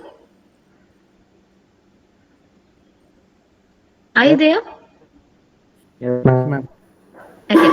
നമ്മൾ normally Kalidasa പറയുമ്പോൾ നമ്മൾ എപ്പോഴും കേട്ടിട്ടുള്ളത് Kalidasa belong to Ujjain. Okay, പക്ഷേ he lived during the reign of Vikramaditya എന്നാണ് നമ്മൾ എപ്പോഴും കേട്ടിട്ടുള്ളത്. കിങ് വിക്രമാദിത്യന്റെ റെയിനിങ് പീരീഡിലാണ് കാളിദാസ ഉണ്ടായിരുന്നതെന്ന് ഒരു ബിലീഫ് ഉണ്ട്. അതാണ് ഞാൻ ഏർലിയർ പറഞ്ഞത്. നമുക്ക് ഈ റൈറ്റേഴ്സിനെ പറ്റിയൊന്നും ഒരു ഓതന്റിക് ഇൻഫർമേഷൻ അവൈലബിൾ അല്ല. These are all assumptions. ഒരു അസംഷൻ ഉണ്ട്, അഗ്നിമിത്ര ശുങ്കയുടെ ടൈം പീരീഡിലാണ്, 2nd century BC-യിലാണ്. ആ സമയത്താണ് ഫസ്റ്റ് പ്ലേ മാളവികാഗ്നിമിത്രൻ itself is based on Agnimitra and his love affair with Malavika.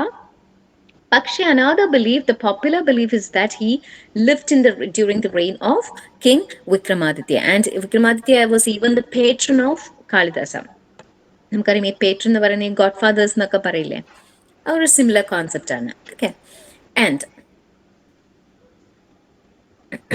I M sorry, ഒരു തേർഡ് ഒപ്പീനിയൻ കൂടിയുണ്ട്. Like Kalidasa belong to the age of Gupta പീരീഡിലും ആണെന്നൊരു തേർഡ് ഒപ്പീനിയൻ കൂടിയുണ്ട്. പക്ഷെ the popular one is Vikramaditya. പിന്നെ സ്ട്രാറ്റജിക്കൽ എവിഡൻസിന്റെ ബേസിൽ people even assume that he belong to Agnimitra's period. Okay, so will talk about the city of Ujjain and how relevant the city and its life was in his works. Okay. So, നമ്മൾ ചില റൈറ്റേഴ്സിന്റെ work വായിക്കുമ്പോൾ we get to know how much they loved the place that they lived in. അപ്പൊ അതേപോലൊരു പോയറ്റാണ് Kalidasa, dramatic poet. കാളിദാസയുടെ works വായിക്കുമ്പോൾ ആ സെറ്റിങ്സിന്റെ ഒരു description will prove that how inspired he was by the natural beauty of Ujjain, and that is the Malwa region, which is the central India. And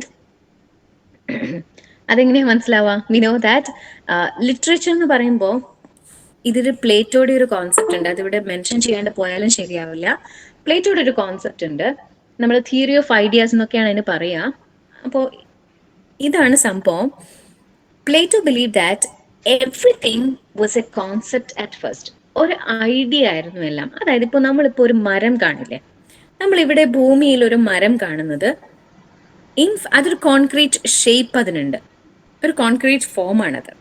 അതിവിടെ ഉണ്ടാവുന്നതിന് മുന്നേ അതൊരു concept ആയിരുന്നു, അതൊരു idea ആയിരുന്നു. മരം എന്നത് ഒരു ഐഡിയ ആയിരുന്നു, അതാണ് അതിൻ്റെ റിയാലിറ്റി.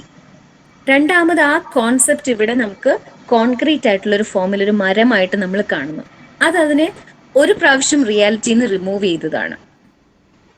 പിന്നീട് ഏതെങ്കിലും ഒരു പോയറ്റ് അയാളുടെ കവിതയിലോ അല്ലെങ്കിൽ ഒരു പെയിന്റർ, ഒരു ആർട്ടിസ്റ്റ് അയാളുടെ ഒരു പെയിന്റിങ്ങിലോ ഈ മരമിനെ തിരിച്ചു വരയ്ക്കുമ്പോൾ അത് പിന്നെയും റിയാലിറ്റിയിൽ നിന്ന് റിമൂവ് ചെയ്യപ്പെടുന്നു. അതായത് ആദ്യം ഇതൊരു ഐഡിയ മാത്രമാണ്, ഒരു മരം എന്ന് പറയുന്ന ഒരു ഐഡിയ, പിന്നീട് അതിന്റെ കോൺക്രീറ്റ് ഷേപ്പ്, പിന്നീട് അതിനെ ലിറ്ററേച്ചറിൽ റിഫ്ലക്ട് ചെയ്യുന്നത്. അപ്പോൾ literature is twice removed from reality എന്നാണ് പ്ലേറ്റോ പറയുന്നത്. ആദ്യം അതൊരു കോൺസെപ്റ്റ് ആയിരുന്നു, അത് പിന്നെ മരം കോൺക്രീറ്റ് ഷേപ്പായി, അത് പിന്നെ ലിറ്ററേച്ചറായി. അങ്ങനെ ഒരു കോൺസെപ്റ്റ് പ്ലേറ്റോയുടെ ഒരു തിയറി ഉണ്ട്, തിയറി ഓഫ് ഐഡിയാസ്. ഓക്കെ, അപ്പോൾ ഇവിടെ പറയുന്നത് he has beautifully portrayed Ujjain through his works, and his love, his affection, his fondness for the city has been pretty much evident through his works. Okay, Chandrarajan is a critic, and പുള്ളിക്കാരത്തി എങ്ങനെയാണ് കാളിദാസ വർക്കുകളിൽ ഉജ്ജൈൻ സിറ്റിയെ describe ചെയ്തിരിക്കുന്നത് എന്ന് പറയുന്ന ഒരു few lines ആണ്, ഒരു extract ആണ് ഇവിടെ കൊടുത്തിരിക്കുന്നത്. Can you see that? The poet describes the topography of the Vindhyas and the Malwa region. Can you see that? Yes, ma'am. Yes, ma'am. അതൊന്ന് വായിച്ചേ. Not loud.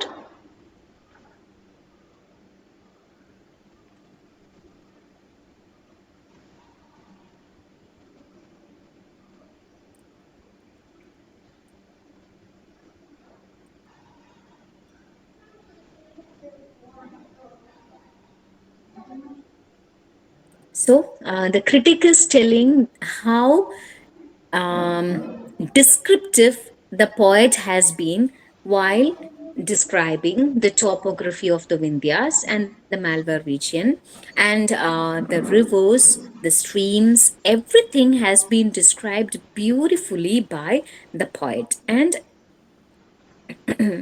the groves എന്ന് വെച്ചാൽ നമ്മൾ ബുഷസ് ആണ് പറയുന്നത്, വുഡ്സ് ഒക്കെ ഇല്ലേ, the meadows, അതൊക്കെയും has been the valleys, the slopes, the woodlands, everything, the hills, everything have been described beautifully through his works. അത് കാണിക്കാൻ ഒരു എക്സ്ട്രാക്ട് കൊടുത്തിരിക്കുന്നു എന്നേ ഉള്ളേ.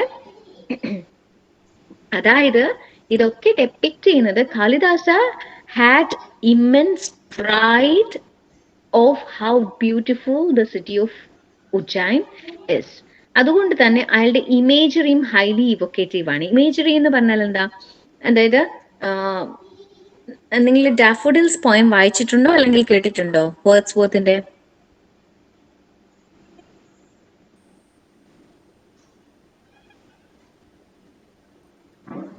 Is anyone there? വായിച്ചിട്ടില്ല, കേട്ടിട്ടുണ്ട്. Okay. Daffodils poem, the poet has been describing how beautifully a bunch of daffodil flowers are dancing and tossing their heads along with the breeze, along with the wind. അതായത് the poet is so caught by how the beautiful sight of the daffodils dancing. അപ്പോൾ അതൊരു ഇമേജറിയാണ്. നമുക്ക് ചിലപ്പോൾ ചില പോയറ്റ്സിന്റെ extract വായിക്കുമ്പോൾ നമുക്ക് ആ poet പറയുന്ന സ്മെല്ല് നമുക്ക് ഫീൽ ചെയ്യും, അല്ലെങ്കിൽ ആ പോയറ്റ് ഡിസ്ക്രൈബ് ചെയ്യുന്ന കാഴ്ച നമ്മുടെ മനസ്സിൽ നമുക്ക് കാണാൻ പറ്റും, അല്ലെ പോയറ്റ് പറയുന്ന ചില സൗണ്ട്സ് നമുക്ക് കേൾക്കാൻ പറ്റും. അങ്ങനെയുണ്ട്. അതിനെയാണ് നമ്മൾ ഇമേജറീസ് എന്ന് പറയുന്നത്. അത് വിഷ്വൽ ഇമേജറി ആവാം, സെൻസറി ഇമേജറീസ് ആവാം, ഓഡിറ്ററി ഇമേജറീസും ആവാം. അതായത് ആ ഡിസ്ക്രിപ്ഷൻ വായിക്കുമ്പോൾ we can experience what ever it is. അതൊരു കേൾക്കേണ്ട കാര്യമാണെങ്കിൽ ആ കേൾവി നമുക്ക് എക്സ്പീരിയൻസ് ചെയ്യാൻ പറ്റും. അതിനാണ് നമ്മൾ ഇമേജറീസ് എന്ന് പറയാം. അപ്പോൾ അതുകൊണ്ട് Ujjain city is beautiful, the Malwa region is beautiful, and Kalidasa had pride over this beautiful city and it's reflected in his work. അതുകൊണ്ട് തന്നെ അയാളുടെ ഇമേജറീസും ഭയങ്കര ഇവോക്കേറ്റീവ് ആയിരുന്നു. Okay. And Ujjain is not only known for how beautiful it is, പക്ഷേ mathematical advancements കൊണ്ടും scientific advancements കൊണ്ടും well known ആയിട്ടുള്ള ഒരു സിറ്റി ആയിരുന്നു ഉജ്ജൈൻ. അതേപോലെ തന്നെ നമ്മളിപ്പോൾ ഒരു ഗോൾഡൻ ഏജ് എന്നൊക്കെ പറയില്ലേ, നമ്മളിപ്പോൾ ഇംഗ്ലീഷ് ലിറ്ററേച്ചറിലാണെങ്കിൽ Elizabethan age was a golden age എന്ന് പറയും. അതായത് സയന്റിഫിക് ആയിട്ടും ടെക്നോളജിക്കലായിട്ടും ലിറ്റററി ആയിട്ടും എല്ലാ ഫീൽഡിലും ഒരു പ്രോഗ്രസ് ഉണ്ടായിരുന്ന ഒരു time period. Similarly mathematical and scientific സ്റ്റഡീസിലും ലിറ്റററി ട്രഡീഷനിലും ഒരു റിച്ച് ഹെറിറ്റേജ് ഉണ്ടായിരുന്ന ഒരു ടൈം പീരീഡ്, അല്ലെങ്കിൽ ഒരു റിച്ച് പ്രോഗ്രസ് ഉണ്ടായിരുന്ന ഒരു ടൈം പീരീഡ് ആണ് ഉജ്ജൈൻ്റെ കാളിദാസ ഒക്കെയുള്ള ഒരു ടൈം പീരീഡ്. ഓക്കെ. ആൻഡ് ഇത് പല വർക്ക്സിലും മെൻഷൻ ചെയ്യപ്പെട്ടിട്ടുമുണ്ട്. Like E.M. Foster has written in his essay 9 Gems of Ujjain about half the wealth, half the mathematical studies, how the literature of Ujjain has been much popular for. Okay. So, ഇനി കാളിദാസന്റെ ഒരു literary background ആണ് പറയുന്നത്. So കാളിദാസൻ was not simply a poet, ഒരു simple ഒരു poet മാത്രമായിരുന്നില്ല. He has, നമ്മളിപ്പോൾ Aristotle, Plato ഒക്കെ പറഞ്ഞാലും they are philosophers, they are aesthetics. Aesthetics എന്ന് വെച്ചാൽ എന്താ? ഈസ്തറ്റിക്സ് സൗന്ദര്യശാസ്ത്രം എന്നൊക്കെ പറയും, അതായത് lovers of beauty. And Kalidasa was also a grammarian. Okay. So, and he was pretty much influenced by the epics like Ramayana and Mahabharata, and he even drew influence from these epic works. Okay, and also he was inspired by the fellow writers like Bhasa. നമ്മൾ മുന്നേ കണ്ടിരുന്നു ഭാസനെ പറ്റിയൊക്കെ നമ്മൾ വായിച്ചു. And I'm sorry. And Kalidasa was അയാളുടെ writings വായിക്കുമ്പോൾ നമുക്ക് മനസ്സിലാവുന്നതാണ്. അല്ലാതെ കാളിദാസ എവിടെയും വന്നൊരു സെമിനാറിൽ ഒരു പ്രസന്റേഷൻ നടത്തിയിട്ട് നമ്മൾ അറിയുന്നതല്ല. Through his works we can decipher that he was very conscious of the value of art. അതായത് ആന്റിക്വിറ്റി എന്ന് പറഞ്ഞാൽ ക്ലാസിക്കൽ ഏജിനെ മാത്രം ഡിപ്പെൻഡ് ചെയ്തിരിക്കാൻ പറ്റില്ല. അതിന് ആർട്ടിസ്റ്റിക് വാല്യൂ ഉണ്ടാവണം എന്നുള്ളൊരു ബിലീഫ് അയാൾക്കുണ്ടായിരുന്നു എന്ന് നമുക്ക് അയാളുടെ വർക്ക് വായിക്കുമ്പോൾ മനസ്സിലാവും. ഓക്കെ, ആൻഡ് ക്ലാസിക്കൽ സാൻസ്ക്രിറ്റ് ലിറ്ററേച്ചറിന് ഏറ്റവും കൂടുതൽ കോൺട്രിബ്യൂഷൻ കൊടുത്ത ആളാണ് Kalidasa, along with Bhasa, the fellow playwright, and Banabhatta. Banabhatta is the first Sanskrit novelist and 7th century court poet കൂടിയായ Banabhatta, Bhasa and Kalidasa. They are in fact three pillars of classical Sanskrit literature. അതായത് dramatic tradition മാത്രമല്ല പറയുന്നത്, മുഴുവൻ classical Sanskrit ലിറ്ററേച്ചറിന്റെ ഒരു pillars എന്ന് പറയാം ഈ മൂന്ന് പേരെ. Okay,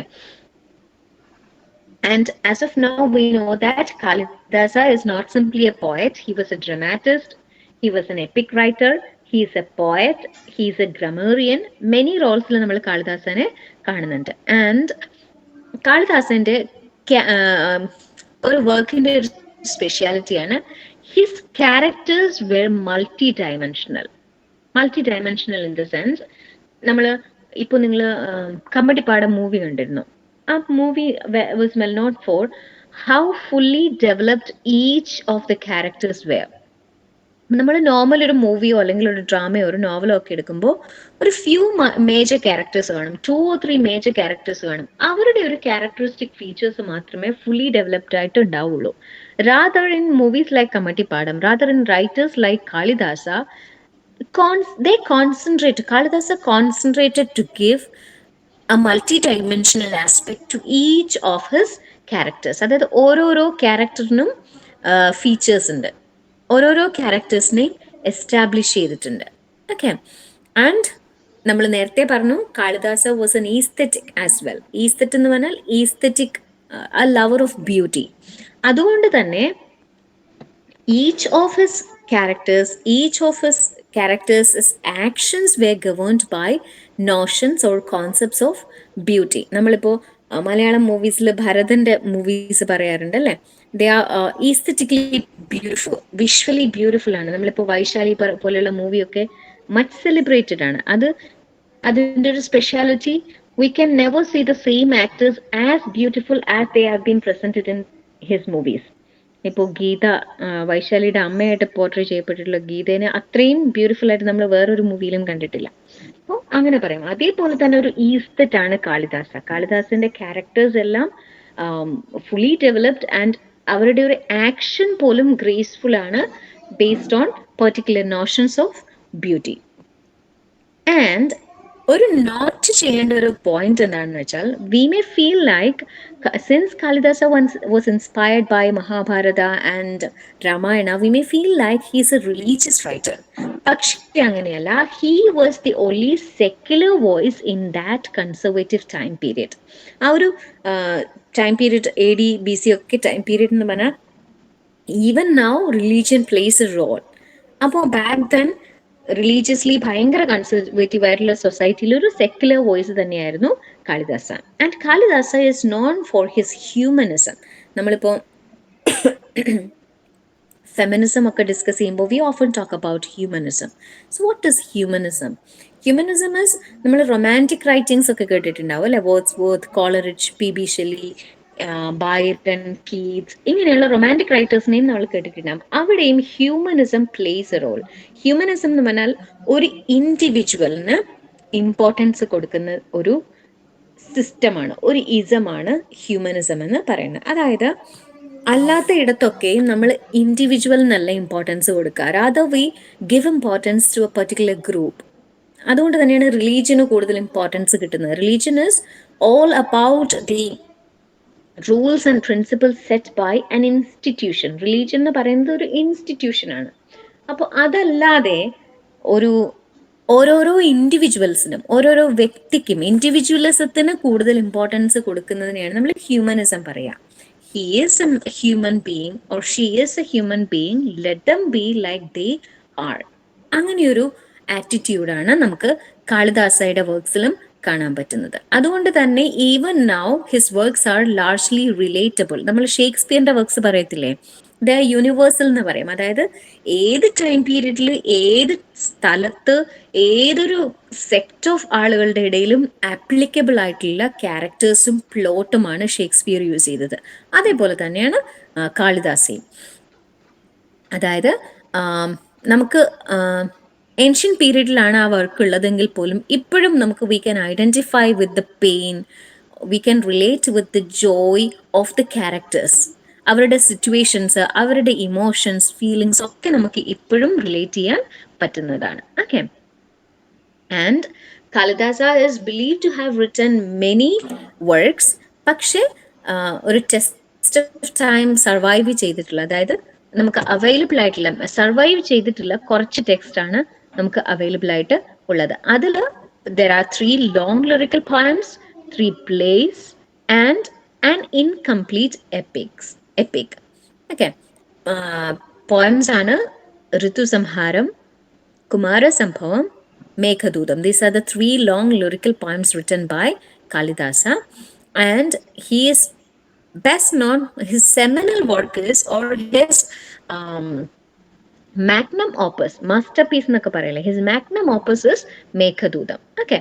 Other plays are Malavikagnimitram, that is his first play, and Vikramoorvashiyam, then Abhignana Shakuntalam. ഇതാണ് 3 plays. പിന്നെ ഒരു incomplete epic is also there, and it is titled as Rekhuvamsham. Epic എന്ന് പറഞ്ഞാൽ മഹാകാവ്യം, a long poem, a lengthy poem.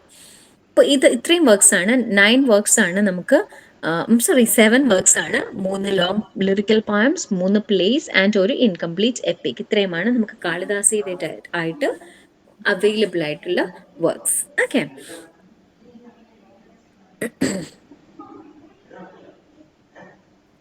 And what are the major differences between an epic and a drama? ഒരു എപ്പിക്കും ഡ്രാമയും തമ്മിലുള്ള major difference ഉണ്ട്. Epic മഹാകാവ്യമാണ്, drama നാടകമാണ്. അതായത് എപ്പിക് നരേറ്റീവ് ആണ്, നമ്മൾ ഡിസ്ക്രൈബ് ചെയ്തിട്ടാണ് എഴുതുക. ഡ്രാമയിൽ it's all about exchange of dialogue. അതാണ് മേജർ ഡിഫറൻസ്. ഡ്രാമ എന്ന് പറയുമ്പോൾ തന്നെ ഡയലോഗിക്കലാണ്, മറ്റേത് നരേറ്റീവ് ആണ്. പിന്നെയുള്ളൊരു ഡിഫറൻസ്, ഡ്രാമയ്ക്ക് ഒരു പെർട്ടിക്കുലർ ലെങ്ത് ഉണ്ട്, ഇത്ര ലെങ്തിലൊന്നും കൂടാൻ പാടില്ല. പക്ഷെ എപ്പിക്കിന് അങ്ങനെയല്ല. എപ്പിക് എന്ന് പറഞ്ഞാൽ തന്നെ മഹാകാവ്യം എന്നാണ്, അത് it can be of any length. അങ്ങനെയൊരു ഡിഫറൻസും കൂടി ഉണ്ട്. ഓക്കെ. അപ്പോൾ ശാകുന്തളയുടെ ഒറിജിനൽ സ്റ്റോറിയാണ് നമ്മളിപ്പോൾ പറഞ്ഞിരുന്ന story. Can someone retell the story?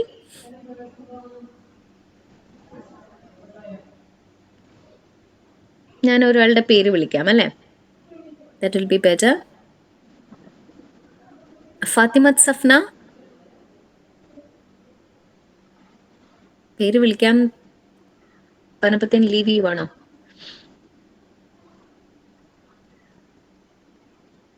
Fathimath Safna, are you there?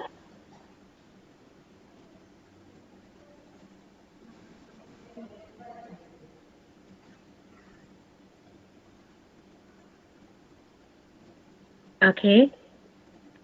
Since nobody is willing to, അവിടെ ഉണ്ടായിട്ട് ഓൺ ചെയ്യാത്തതാണോ എന്നറിയില്ല. നമുക്ക് എന്തായാലും സ്റ്റോറി ഒന്നും കൂടെ റീറ്റെൽ ചെയ്യാം. നമ്മൾ ഇന്ന നക്ഷലാണ് പറഞ്ഞത്, അതൊന്നുകൂടി നമുക്ക് നോക്കാം. എന്താണ് ശാകുന്തളയുടെ ഒറിജിനൽ സ്റ്റോറി എന്നൊന്ന് നോക്കാം. Okay. So do we have to, ബിഗിനിങ്ങിൽ നമ്മൾ ശാകുന്തളയുടെ സ്റ്റോറി പറഞ്ഞതാണ്. Do we have to repeat it? No, ma'am. Okay, I believe that No, ma'am. you're familiar with the story. Yes. Yeah. ആർക്കെങ്കിലും ഇതിൽ സ്റ്റോറി ഒന്നും കൂടെ പറയണമെന്നുണ്ടോ?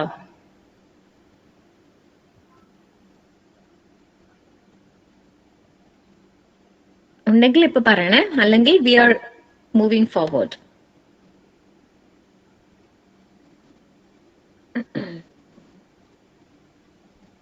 ഓക്കെ, സോ ഇത് മഹാഭാരതത്തിൽ നിന്ന് ഇൻസ്പയർ ചെയ്തതാണ് നമ്മൾ already we have stated. So even when it have been he retold the story, he the emphasis of the work also changed. അതായത് മഹാഭാരതത്തിൽ അവർ എന്തിനാണ് എംഫസിസ് കൊടുത്തത്, ആ ഒരു കാര്യത്തിലല്ല Kalidasa importance കൊടുത്തത്. We know that Kalidasa is a more secular writer, and he also invested his time and effort in portraying all his characters as fully developed characters. അത് നമ്മൾ നേരത്തെ പറഞ്ഞു. അതുകൊണ്ട് തന്നെ Kalidasa, when he retold the story of Shakuntala from Mahabharata, he included certain scenes, certain individual characters, certain acts of the characters, certain interplay of situations, everything was added. Okay. And also, when Kalidasa seems to be a feminist, okay, when Kalidasa retold the story of Shakuntala, Shakuntala was the protagonist. Shakuntala was the major character. So it was unknown for the playwrights back then. A woman being having the role of leading character. Okay. നേരത്തെ നമ്മൾ പറഞ്ഞു Sanskrit language drama തന്നെ literary tradition തന്നെ bilingual ആയിരുന്നു. അതായത് major characters who are the upper class will be talking Sanskrit, whereas the minor characters will be talking using Prakrit language നമ്മൾ പറഞ്ഞു. അതായത് വിമൻ അതിൽ ഉൾപ്പെടുന്നതാണ്. ആ ഒരു ടൈം പീരീഡിലാണ് Kalidasa chose to have a woman as the central character. Okay. നമ്മൾ ancient Indian ഈസ്തറ്റിക്സിനെ പറ്റിയും കൂടി ഒന്ന് ഇൻ ജനറൽ ഇൻ എ നട്ഷൽ ഒന്ന് പറയാണ്.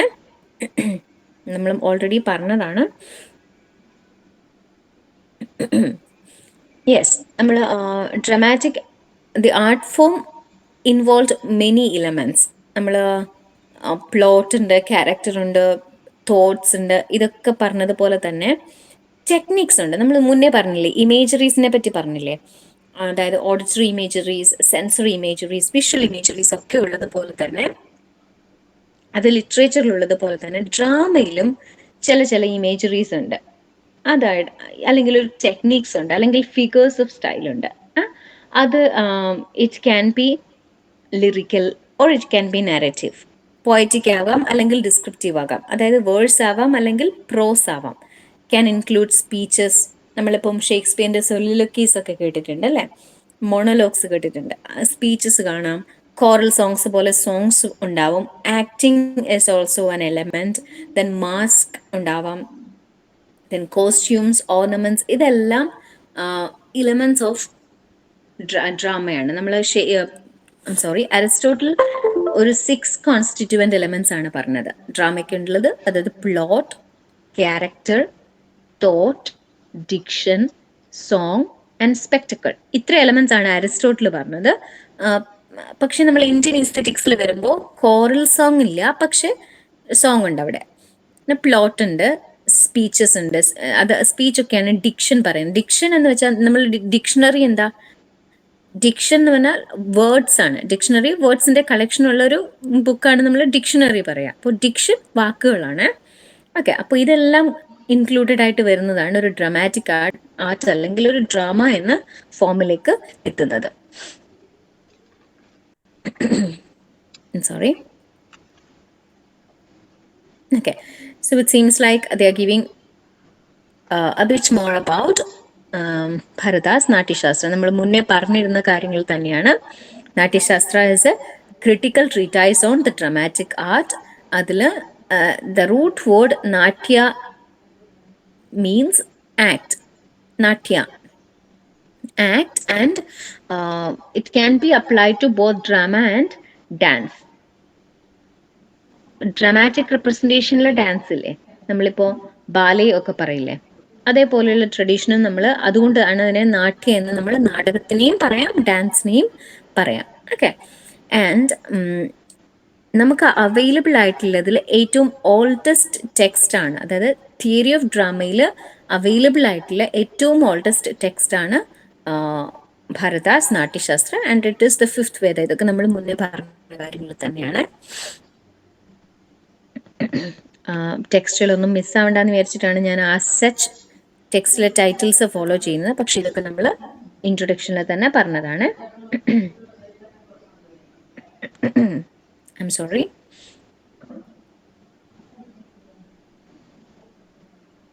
Okay. Yeah. Even though we mentioned the rasas, we never named them, labeled them. നമുക്ക് ഇത് അറിയാവുന്നതാണ്. The rasas which Bharata provided were 8. In fact, they were erotic, Shrinkara, comic Hasya, the furious Raudra, pathetic Karuna, the heroic Veera, the marvelous Adbhut, the audacious and Bhibatsa, and the terrible Bhayanaka. So another rasa, Shanta, was later introduced. Okay.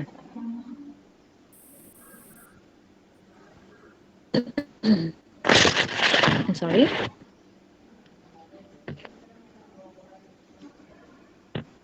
And now we are about to focus on the text. Abhijnana Shakuntala. അതിന്റെ text നമ്മൾ first ഈ ഒരു സെക്ഷനിൽ അതിന്റെ prologue, the first few acts, അതിന്റെ ഒരു സമ്മറിയാണ് പറയുന്നത്. Let's see. Shall V?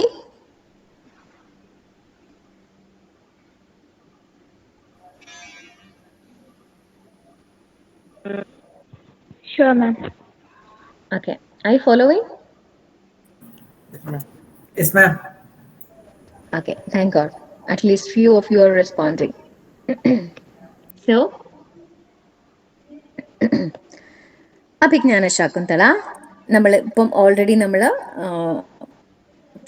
To introduce Abhijnana Shakunthala നമ്മൾ കുറേ കാര്യങ്ങൾ പറഞ്ഞു. അതായത് about Indian aesthetics, about Indian classical literary tradition, about the major classical playwrights, and we have introduced Kalidasa, his time period, his works, major works as well. ഇനി നമ്മൾ literary work ആയിട്ടുള്ള Abhijnana ശാകുന്തളയിലേക്ക് കടക്കാണ്. And we know that at that time period, two languages were there, Sanskrit and Prakrit. Sanskrit spoken by the royals, the noble characters, the upper caste characters, and Prakrit used by, that Prakrit is the different types of vernaculars. Vernaculars എന്ന് വെച്ചാൽ പ്രാദേശികം എന്നാണ് ഉദ്ദേശിക്കുന്നത്. അതായത് dialects ആണ്, same ലാംഗ്വേജിന്റെ varying dialects. And Prakrit was used by soldiers, servants, maids, and women and children. Okay. I'm sorry. So the title of the play literally can be translated into Recognition of Shakuntala, Abhignana Shakuntala. And it's been influenced by Mahabharata. ഇതൊക്കെ നമ്മൾ already പറഞ്ഞ കാര്യങ്ങളാണ്. And it is A heroic drama, romantic nature ഉള്ള ഒരു heroic ഡ്രാമയാണ്. അത് heroic adventure ആണ്, പക്ഷെ അതിനൊരു റൊമാൻറ്റിക് നേച്ചറാണ് ഉള്ളത്. ഇനി നമുക്ക് ഫസ്റ്റ് ഒരു പ്രൊലോഗിന്റെ അനാലിസിസ് ഒന്ന് നോക്കാം. അതിൻ്റെ ഒരു എക്സ്ട്രാക്ട് കൊടുത്തിട്ടുണ്ട്. നമുക്കറിയാം ഈ എപ്പിക്കും ഏൻഷ്യൻ ഡ്രാമാസും ഒക്കെ തുടങ്ങുന്നതിന് മുന്നേ there will be an invocation of the muses. Invocation എന്ന് പറഞ്ഞാൽ a kind of a prayer. ഒരു പ്രെയർ ഉണ്ടാവും. റൈറ്ററിന്റെ ഒരു പ്രെയർ ആണ് to assist him throughout the writing of this work. അപ്പൊ അങ്ങനെ ഒരു എക്സ്ട്രാക്ട് ആണ് കൊടുത്തിരിക്കുന്നത്. That is a prayer to Lord Shiva. അത് ജസ്റ്റ് ഒന്ന് വായിച്ചു നോക്കൂ. You have the text with you, right? Text ഇല്ലാത്ത ആരെങ്കിലും ഉണ്ടോ? ടെക്സ്റ്റ് ഇല്ലാത്തവർക്ക് ഇവിടെ സ്ക്രീൻ ചെയ്തിട്ടുണ്ട്. Please go through that prayer.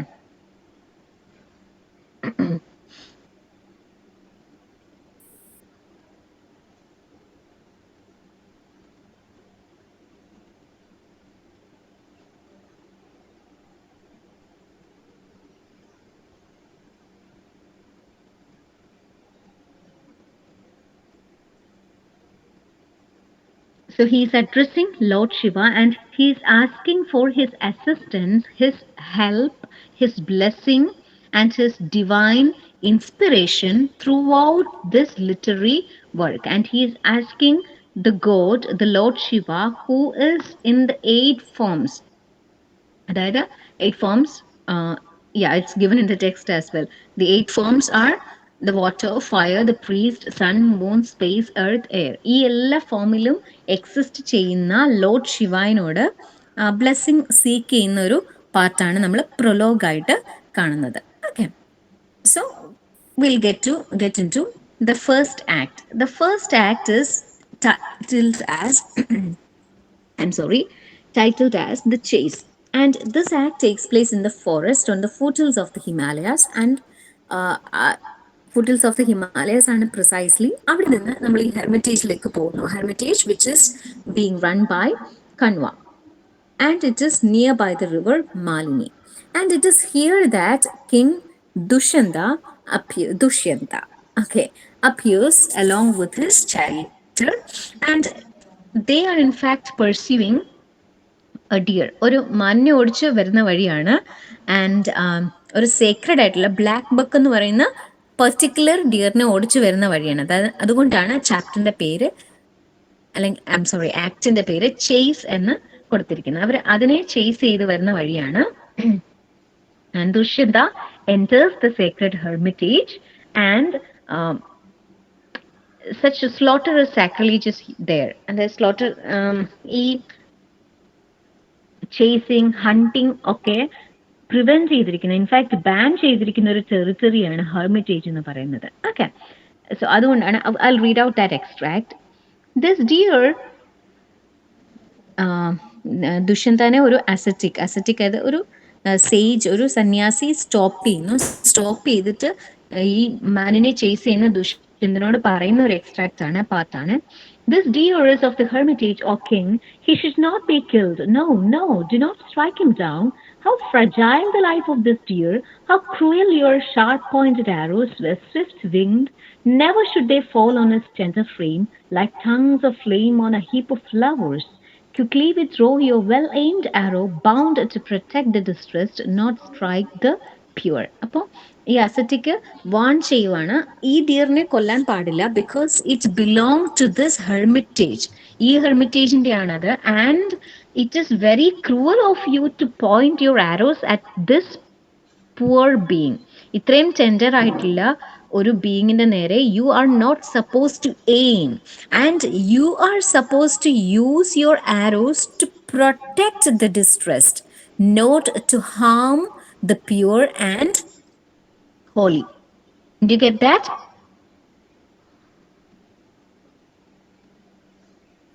Yes, ma'am. Yes, ma'am. Are you there? Only a single person, Thalat, is responding. Are you there? All the 15 others?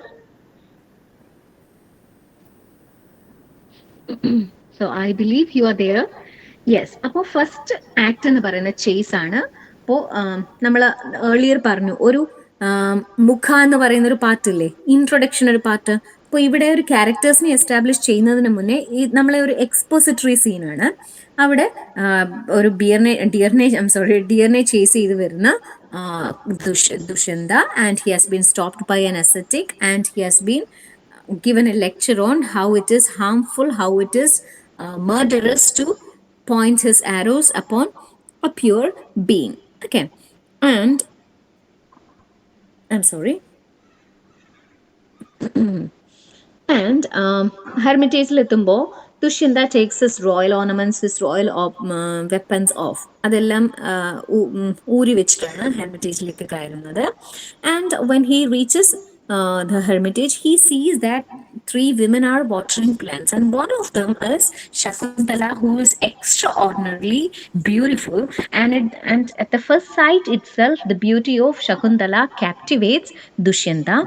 And in order to observe them more, particularly in order to observe Shakuntala, he just hides behind a tree and watches them over, and there he learns from the women that Shakuntala is adopted.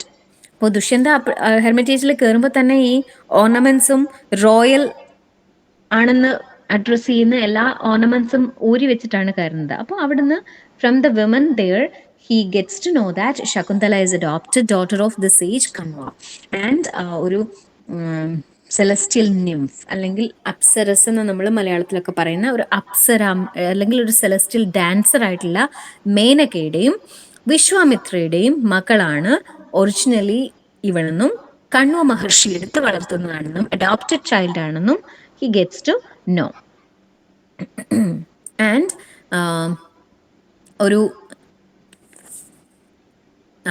എന്താ ഒരു ക്ഷത്രിയ origin അവൾക്കുണ്ടെന്ന് കാണുമ്പോൾ he's relieved, അതായത് she is suitable എന്നുള്ളൊരു feeling ആണ് അവിടെ കൊടുക്കുന്നത്.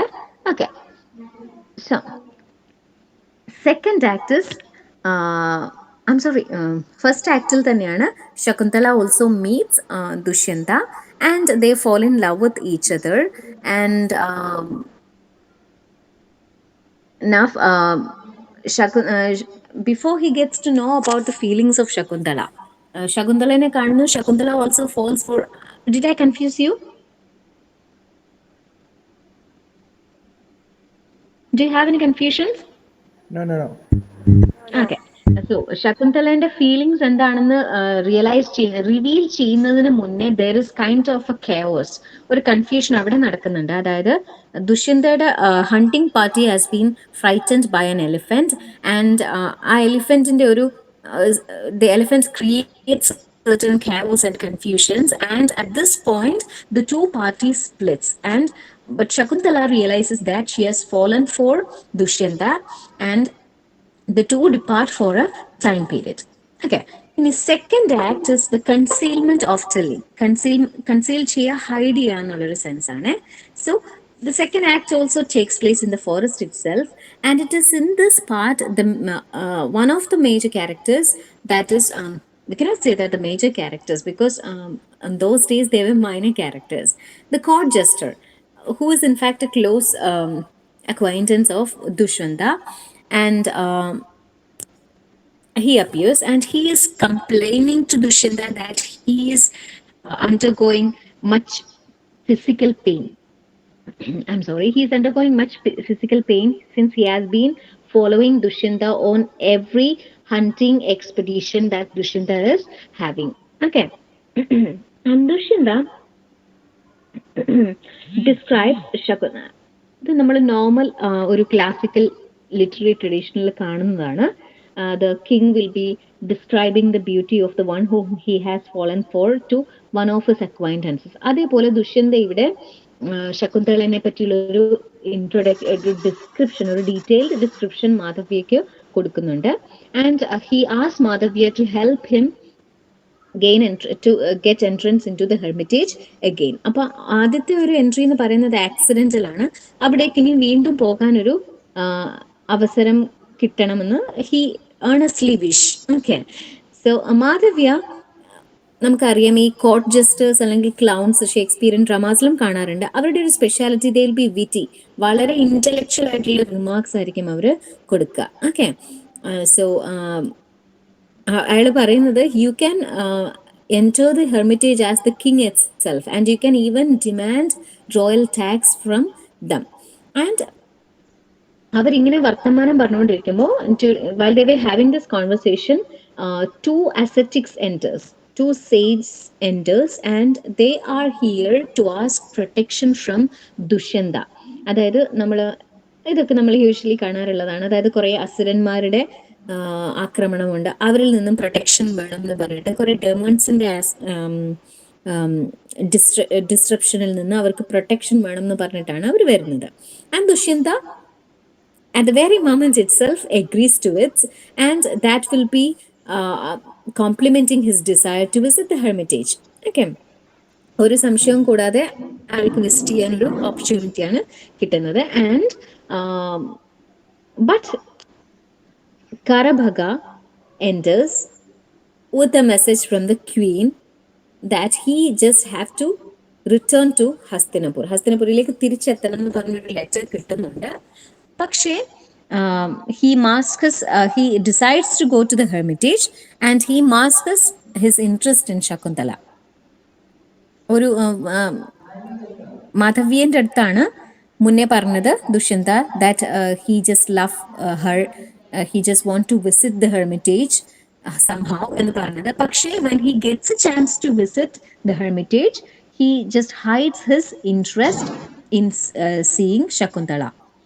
Even മാധവിയുടെ അടുത്തും പറയുന്നത് it was just a whim എന്ന് പറയുന്ന ഒരു fancy, it was just an imagination, just a fancy എന്ന് പറയുന്നു. Is that clear? Yes, ma'am. Yes, ma'am. So the third actilana, his love was realized, his love gets fruitful. ഈ ആക്റ്റും ഫോറസ്റ്റിൽ തന്നെയാണ്. ഇതൊരു പ്രലൂഡോട് കൂടിയിട്ടാണ് തുടങ്ങുന്നത്. പ്രലൂഡ് എന്ന് പറയുന്നത് നമ്മൾ പ്രൊലോഗ് പറഞ്ഞില്ലേ, ഒരു പ്ലേയുടെ മൊത്തം ഒരു പ്ലേക്ക് ഒരു ഇൻട്രൊഡക്ഷൻ, ഒരു പ്രൊലോഗ് എന്ന് പറയുന്നത് പോലെയാണ്. ഒരു പർട്ടിക്കുലർ എപ്പിസോഡിന് ഒരു പ്രലൂഡ് ഉണ്ടാവും. ഓക്കെ, അതായത് ഓഫ് സ്റ്റേജിൽ നമ്മൾ കോറൽ സോങ്സ് പറയത്തില്ലേ, കോറൽ സോങ്സ് പറഞ്ഞില്ലേ, നമുക്ക് സ്റ്റേജിൽ കാണിക്കാൻ പറ്റാത്ത ചില ഫ്ലാഷ് ബാക്സ് ഇൻ ബിറ്റ്വീൻ നടന്ന കുറച്ച് events will be portrayed through this prelude. അങ്ങനെ ഒരു പ്രില്യൂഡ് വഴി നമ്മൾ കുറച്ച് കാര്യങ്ങൾ അറിയുന്നു. അതായത് ദുഷ്യന്ത ഈ ഡെമോൺസിനെല്ലാം അറ്റാക്ക് ചെയ്യുന്നു and he wins over them. And അതേപോലെ Shakuntala is having feelings for Dushyanta. ഇങ്ങനെയുള്ള കാര്യങ്ങളൊക്കെ നമ്മൾ ഈ പ്രില്യൂഡ്, ഈ ഒരു സോങ് വഴിയാണ് അറിയുന്നത്. And when Dushyanta sees her, Shakuntala was also having similar feelings towards him, and he was even suffering from love sickness. She just longs to visit Dushyanta. ദുഷ്യന്തനെ ഇങ്ങനെ കാണണം, അന്ന് കണ്ടു ഇനിയും കാണണം എന്നുള്ള അങ്ങനത്തെ ഒരു ലവ് സിക്നെസ്സിലേക്ക് കൊണ്ടിരിക്കുന്ന ഒരു ശകുന്തളനെയാണ് നമ്മൾ ഈ ഒരു ആക്ടിൽ കാണുന്നത്. Okay, and it is there that and Priyamvada and Anasuya, both the friends or companions, they are trying to console her, soothe her. Ee samaythana Dushyanta appears and he overhears that Shakuntala ഈ ഫ്രണ്ട്സിന്റെ അടുത്ത്, companion പ്രിയമതയുടെയും അനസൂയയുടെയും അടുത്ത് confess ചെയ്യുന്നത് ദുഷ്യന്ത ഓവർഹിയേഴ്സ്, അവിടെ hide ചെയ്തിരുന്ന് അയാൾ കേൾക്കുന്നു. And when these companions leave, Dushyanta tries to woo Shakuntala. പക്ഷേ അനദർ അസറ്റിക് എൻറ്റേഴ്സ്, അതായത് കണ്വയുടെ wife, that is Gautami enters and the two lovers separate. Okay, and ഇനി ഫോർത്ത് ആക്ടിലേക്ക്. Is the third act clear? Yes, ma'am. Okay, and fourth ആക്ടിലും അതേപോലെ തന്നെ ഒരു prelude ഉണ്ട്. And it is through this prelude that we get to know that Shakuntala and Dushyanta gets married to each other. നമ്മൾ ഗാന്ധർവ വിവാഹം എന്ന് കേട്ടിട്ടില്ലേ? You might have seen the movie which was the Devaragam, where the two leading characters which were played by Aravind Swamy and Sridevi gets married through these Gandharva rites. അതായത് it's their choice. Okay, and they get married and ഹസ്തിനപുരിയിലേക്ക് അയാൾ പോവുകയും ചെയ്യുന്നു. അതായത് they had a short married life there at the hermitage. Okay.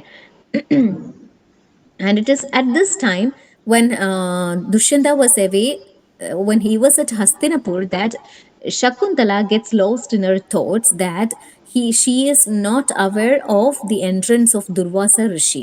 And Durvasa Rishi is known for how short-tempered he is, and he started cursing her that whoever you may be thinking about, you will be lost in his thoughts. In the sense, his memory will be erased. That part of his memory where you resides will be erased. നീ ആരെ പറ്റി ഓർത്തിരിക്കുന്നോ അയാൾ നിന്നെ മറന്നു പോകട്ടെ എന്ന് Durvasa just storms off. പക്ഷേ Anasuya and Priyamvada pleads with Durvasa, and he also gives a relief of the curse. അതായത് ശകുന്തളയ്ക്ക് ദുഷ്യന്ത പോകുന്നതിന് മുന്നേ ഒരു സൈനറ്റ് റിംഗ് കൊടുത്തിട്ടുണ്ട്. ആൻഡ് ഈ റിംഗ് കാണിച്ചാൽ അയാൾക്ക് ഓർമ്മ വരുമെന്നുള്ളൊരു റിലീഫ് കൊടുക്കുന്നു. ഓക്കെ, ആൻഡ് ശകുന്തള ഹസ്തിനപുരിയിലേക്ക് പോകാൻ ഡിസൈഡ് ചെയ്യുന്നു. അതായത് she gets pregnant and she delivers a baby boy. And Shakuntala കോർട്ടിലേക്ക് പോകാൻ കുറച്ച് അസറ്റിക്സിന്റെ കൂടെ, അതായത് കുറച്ച് സേജസിന്റെ കൂടെ കോർട്ടിലേക്ക് പോകുന്നു. ഒരു പാർട്ടാണ് ഇവിടെ ഫോർത്ത് ആക്ടിൽ കൊടുത്തിരിക്കുന്നത്. Okay,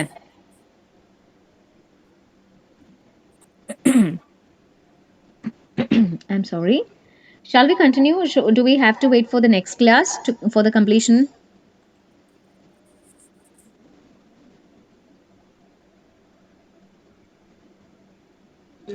No, ma'am, we'll continue. Yeah, thank you. Yes, so the fifth act is the reputation of Shakuntala. So ഇവിടെയും ഒരു prelude ഉണ്ട്, and the place is the royal palace in Hastinapur, and the Chamberlain. Chamberlain is the court employee who is known for flatteries.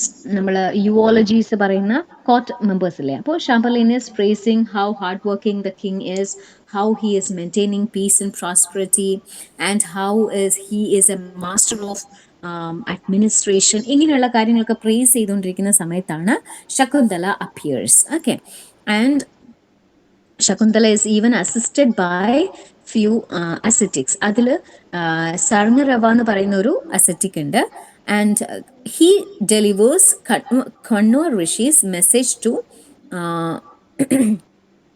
ദുഷ്യന്തന message കൊടുത്തിട്ട് പറയുന്നു he is requesting the king to marry Shakuntala. And now we know that Dushyanta is affected by, Dushyanta is affected by the curse that Durvasa has bestowed on Shakuntala. Shakuntala mele bestow chedoru curse aanu. It will be indirectly affecting Dushyanta as well. Okay. And he is not able to remember, recall, identify Shakuntala, and he even refuses to acknowledge her as his wife. And Shakuntala prove ചെയ്യാൻ ശ്രമിക്കുന്നില്ല, പക്ഷേ on the way she has lost that ring. So ആ token of recognition or token of love കാണിക്കാൻ, signet of ring കാണിക്കാൻ ഇയാൾക്ക് Shakuntala is failing. Okay, and Dushyanta even extends his refusal to such a point that he even starts verbally abusing Shakuntala. And he asked, അതായത് you might have got impregnated by someone else. This is not my child. I don't want to marry you. If your mother was Menaka, she is a court dancer. She was a dancer. അങ്ങനെയുള്ള കുറേ you might have selected someone എന്നൊക്കെയുള്ള കുറേ ഒരു abusive വേർഡ്സും പറയുന്നുണ്ട്. And he even asks the other ascetics who had accompanied Shakuntala to take her back with them. Okay, so the ascetics are refusing. So because she is now in fact a stain in Kanwa's honor. കണ്വായിന്റെ honour name degrade ചെയ്തിട്ടുണ്ട്. അതായത് they haven't seen her husband or the child's father. അയാളെ ഇതുവരെ കണ്ടിട്ടില്ല അസറ്റിക്സ് ആരും. അതുകൊണ്ട് തന്നെ Kanva earnestly wish Dushyanta to marry Shakuntala. Okay, so Shakuntala and the ascetics states that she'll be staying in the court even as a servant. Anyways, she has to be there with her husband. Okay, and nobody is supporting her. Even the ascetics are not going to take her back, and now she starts crying. And നമ്മൾ അവസാനം ഭൂമി പിളർന്ന് സീതാദേവി പോയൊരു story നമുക്കറിയാം, or mythical story നമുക്കറിയാം. So similarly here Shakuntala also earnestly wished that the mother earth will depart and swallow her. So ഇവിടെ analytically നോക്കുവാണെങ്കിൽ few things can be identified. നമുക്ക് ആ ഒരു കൾച്ചർ, ആ ഒരു സൊസൈറ്റിനെ പറ്റി മനസ്സിലാവുന്നത് how they treated women. And the next thing is how they attached unwanted importance upon the notion or the concept of honor.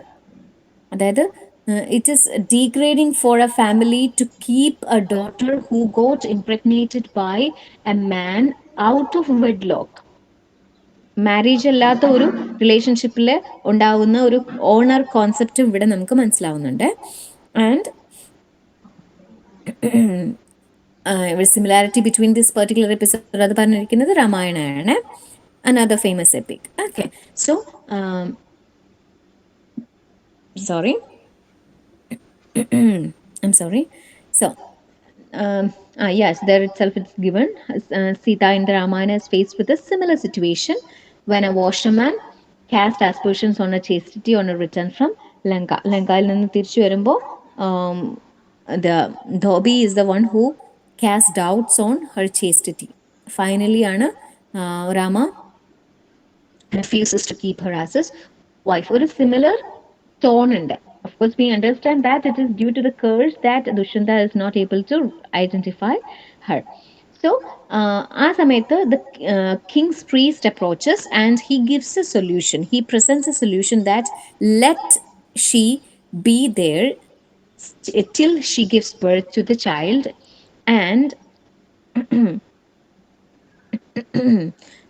and if it is a son, I'm sorry, if it is a son, there was a prophecy, in fact, there was a prophecy that Dushyanta will be having a son. And if it is a son, we can assume that Shakuntala, whatever Shakuntala has been telling, are not lies. അങ്ങനെ ഒരു സജഷനുമായിട്ട് priest വരുന്നു.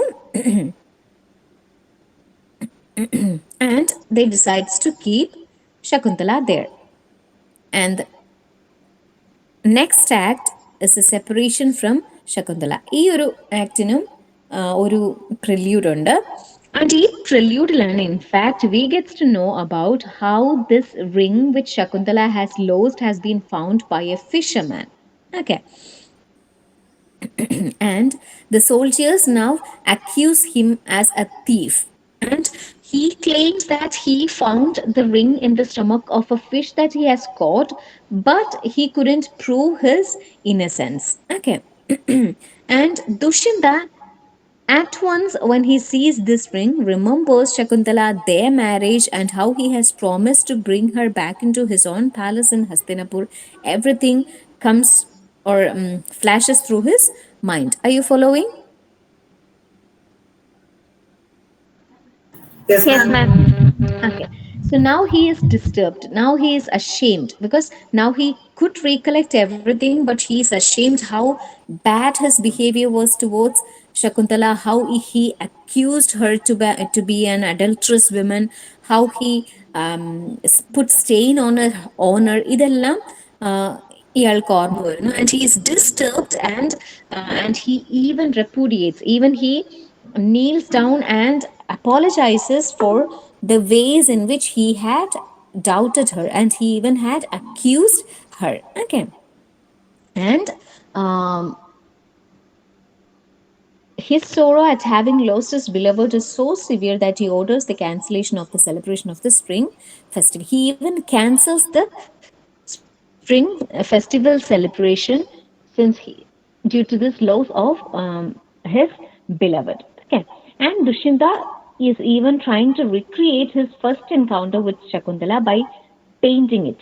And we know the famous painting of Shakuntala. And here, Dushyanta, in fact, has tried to recreate his first encounter by having a painting. And Madhavaya is even Lamani. Madhavaya, we have seen him earlier as a court jester. Okay. And yeah. All this while, Mr. Keshi is a friend of Menaka. Menaka is Shakuntala's mother, the celestial dancer. Okay. Mr. Keshi observes Dushyanta's behavior, and he feels that she feels that Dushyanta is very genuine, and she goes back to the Apsara pool to report everything that had happened to Shakuntala. She tells Shakuntala that Dushyanta is pretty much affected by how badly he treated her. Okay. I'm sorry. Yeah. Yeah. So, and Dushyanta is now engaged in the matters of the state and is approached with the problem of solving the inheritance rights. Because of a rich merchant, നമ്മൾ ഈ കിങ്സിൻ്റെ അടുത്ത് എപ്പോഴും problems ഒക്കെ ആയിട്ട് ആളുകൾ വരില്ലേ, അങ്ങനെ ഒരു rich merchant approaches him, and he is childless and he will have to die as without a legal heir. and അയാളുടെ പ്രോപ്പർട്ടി എല്ലാം he just set apart for the royal treasury. But Dushyanta asks this merchant man to give his properties to his pregnant wife. അതായത് do you get that? If it is only a son, that even if he is a merchant, he will be setting apart his wealth to him. But the pregnant lady ആയതുകൊണ്ടാണ് he didn't set apart any money. അപ്പോൾ Dushyanta is now a changed man and he asked this merchant to go back and give your money to the pregnant wife so that the child will not be born penniless. And this incident reveals how changed a man is Dushyanta now. Okay. And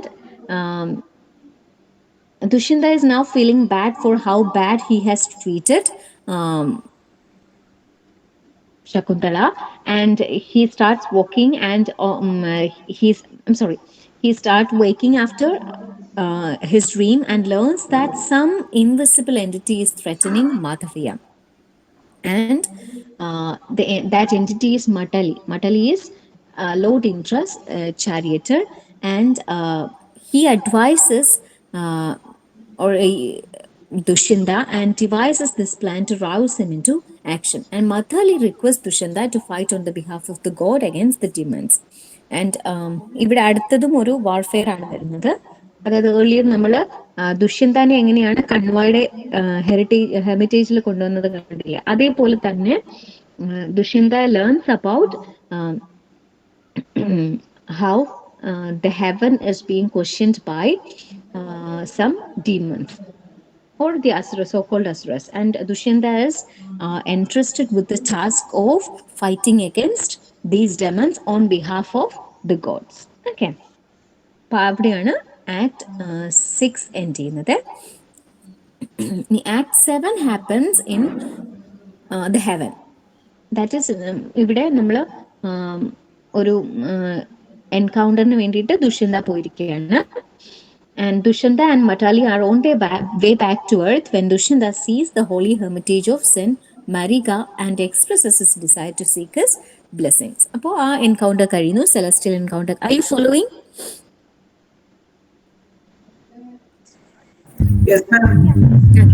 അപ്പോൾ celestial ഒരു encounter കഴിഞ്ഞ് തിരിച്ചു വരുന്ന വഴി they sees a hermitage and Dushyanta prefers to seek the blessings of the sage Mariga. And there he comes across a young boy who has been playing with a cup. ഒരു ലയണിന്റെ കുഞ്ഞുമായിട്ട് കളിക്കുന്ന ഒരു young ബോയിനെ Dushyanta അവിടെ വെച്ച് കാണുന്നു. And he notices that this kid is having a mark on him. അതായത് ദുഷ്യന്തയ്ക്ക് ഒരു prophecy ഉണ്ടായിരുന്നു, hill B having a son. അപ്പൊ ആ പ്രൊഫസിന്റെ കൂട്ടത്തിൽ അതിനൊരു ബർത്ത് മാർക്ക് ഉണ്ടാകുമെന്നും ഉണ്ടായിരുന്നു.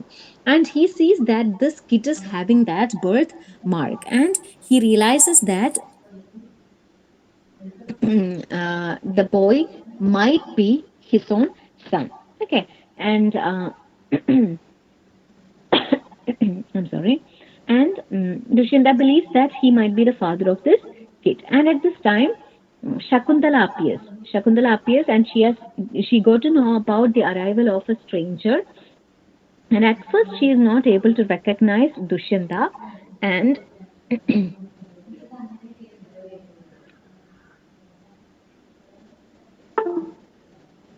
I'm sorry. It was an accident. Sorry. Yeah. At first, Shakuntala is not able to recognize Dushyanta, but later they reunite and they seek the blessings of Marika.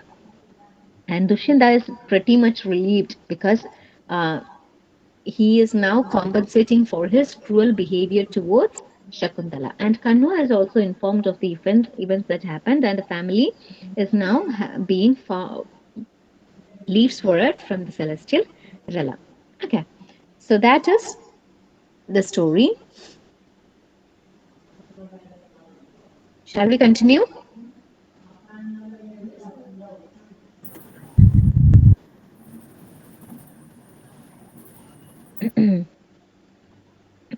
Many of you have left. Yes, ma'am.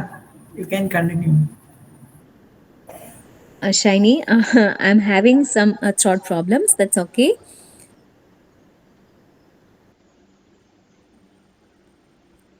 Okay, so let's talk about the themes, various themes of this work. Okay, themes and characters കൂടിയാണ് നമ്മൾ ഇനി പറയാനുള്ളത്. Various themes. First theme obviously is the theme of love, and theme of love പറയുമ്പോൾ തന്നെ ഇവിടെ evoke ചെയ്യുന്ന rasa is obviously ശൃംഗാര.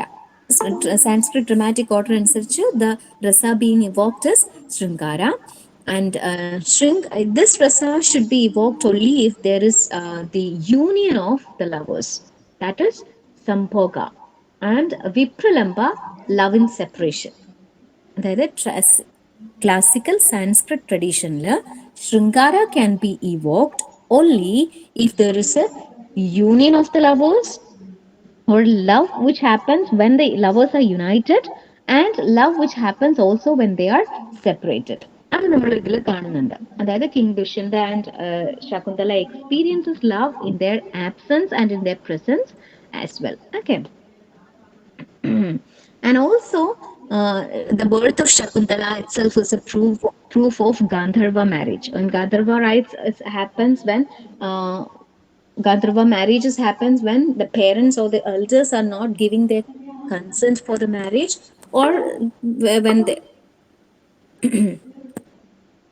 consent for the marriage, or when they are not seeking the consent of the parents. Okay, so Kalidasa throughout this work, ഞാൻ in a നട്ഷലാണ് പറയുന്നത്.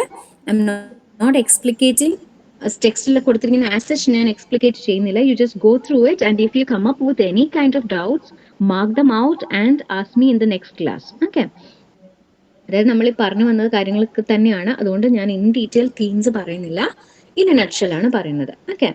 And Kalidasa, through his work, a love poetry തന്നെയാണ് Abhijnana Shakuntala. And throughout this work, he talks about how powerful the passion of love is. Okay. And also he talks about one's own duty, one's own dharma. Even when it is, love can be intoxicating, one should be aware of his own duties, his own dharmas. Okay. So Kalidasa's notion of love is pretty much complicated. Another theme is theme of concealment. Concealment നമ്മൾ പലയിടത്ത് കണ്ടു. അതായത് first ആക്ടിൽ നമ്മൾ കണ്ടു conceal ചെയ്യുക, hide ചെയ്യാണ്. Dushyanta hides his identity. First ശകുന്തളയെ കാണുന്ന സമയത്ത് Dushyanta is hiding his own identity. Okay, ഒരു കോർട്ട് ഒഫീഷ്യലായിട്ടൊക്കെ വന്നിട്ടാണ് കാണുന്നത്. ഓക്കെ. ആൻഡ് സെക്കൻഡ് ആക്ട് വരുന്നത് ദുഷ്യന്ത, സെക്കൻഡ് ഒരു കൺസീൽമെന്റ് വരുന്നത്, വി നോ ദാറ്റ് ദുഷ്യന്ത മാധവിയന്റെ അടുത്ത് he talks about how he has met Shakuntala and how he longs to visit Shakuntala. അന്നേരമാണ് his mother calls him back to the royal palace, and അവിടെ he is confused. He's in a dilemma between his duty towards his mother and his desire to see Shakuntala. അവിടെ ആ സമയത്താണ് ഈ ഹെർമിറ്റേജിലുള്ള ഡെമോൺസിനെ attack ചെയ്യാൻ വേണ്ടിയിട്ട് വിളിക്കുന്നത്. അവിടെയും ഒരു കൺസീൽമെന്റ് ആണ് ചെയ്യുന്നത്. അതായത് he conceals his desire towards Shakuntala. അതായത് ഫുള്ളി ഓൺ ഡ്യൂട്ടി ആണ് ഞാൻ വരുന്നത് എന്നുള്ളൊരു അപ്രോച്ചാണ്. അത് രണ്ടാമത്തെ കൺസീൽമെന്റ്. മൂന്നാമത്തെ കൺസീൽമെന്റ് നടക്കുന്നത് Shakuntala even writes a letter to Dushyanta. അതൊരു ഇൻട്രിക്കേറ്റ് ഡീറ്റെയിൽ ആണ്, നമ്മൾ സമ്മറിയിൽ പറയാത്തതാണ്. And Priyamvada, Priyamvada is the one who is coming up with the plan of writing this letter and disguising this letter with other offerings, and thus she'll be able to give it to Dushyanta. അതായത്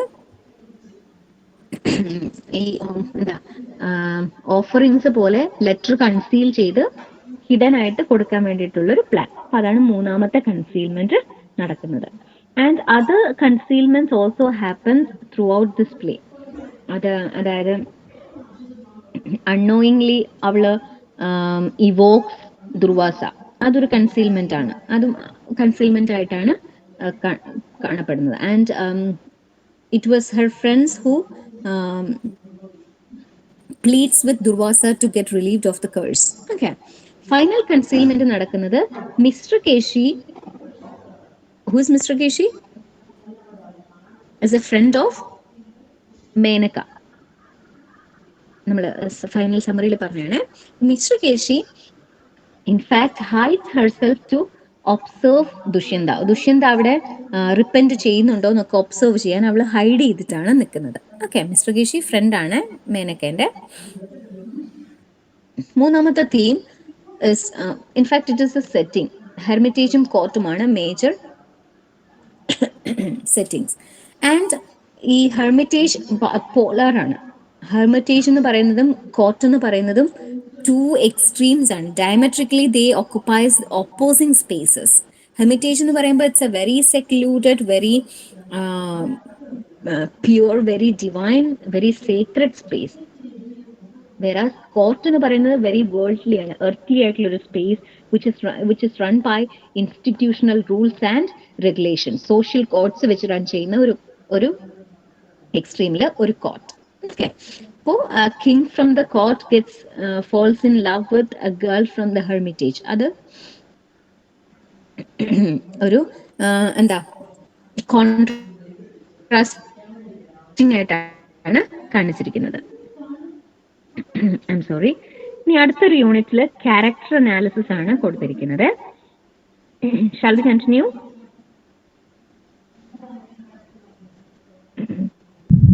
Yes, ma'am. Okay, നമ്മൾ ക്യാരക്ടറും കൂടെ പറഞ്ഞു നിർത്താം. നമുക്ക് അടുത്ത work അപ്പോൾ അടുത്ത ക്ലാസ്സിൽ എടുക്കാലോ. ഫസ്റ്റ് ക്യാരക്ടർ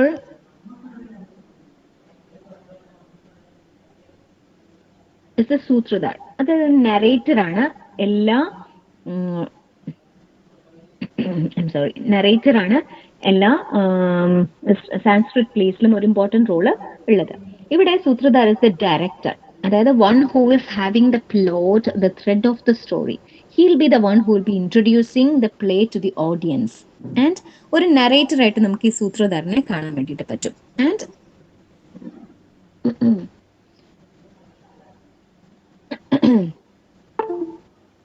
അതായത് in between he'll be having conversations as well, he'll be having dialogic exchanges as well. അതിന് എക്സാമ്പിൾസ് ആണ് കൊടുത്തിട്ടുള്ളത്. You just go through that.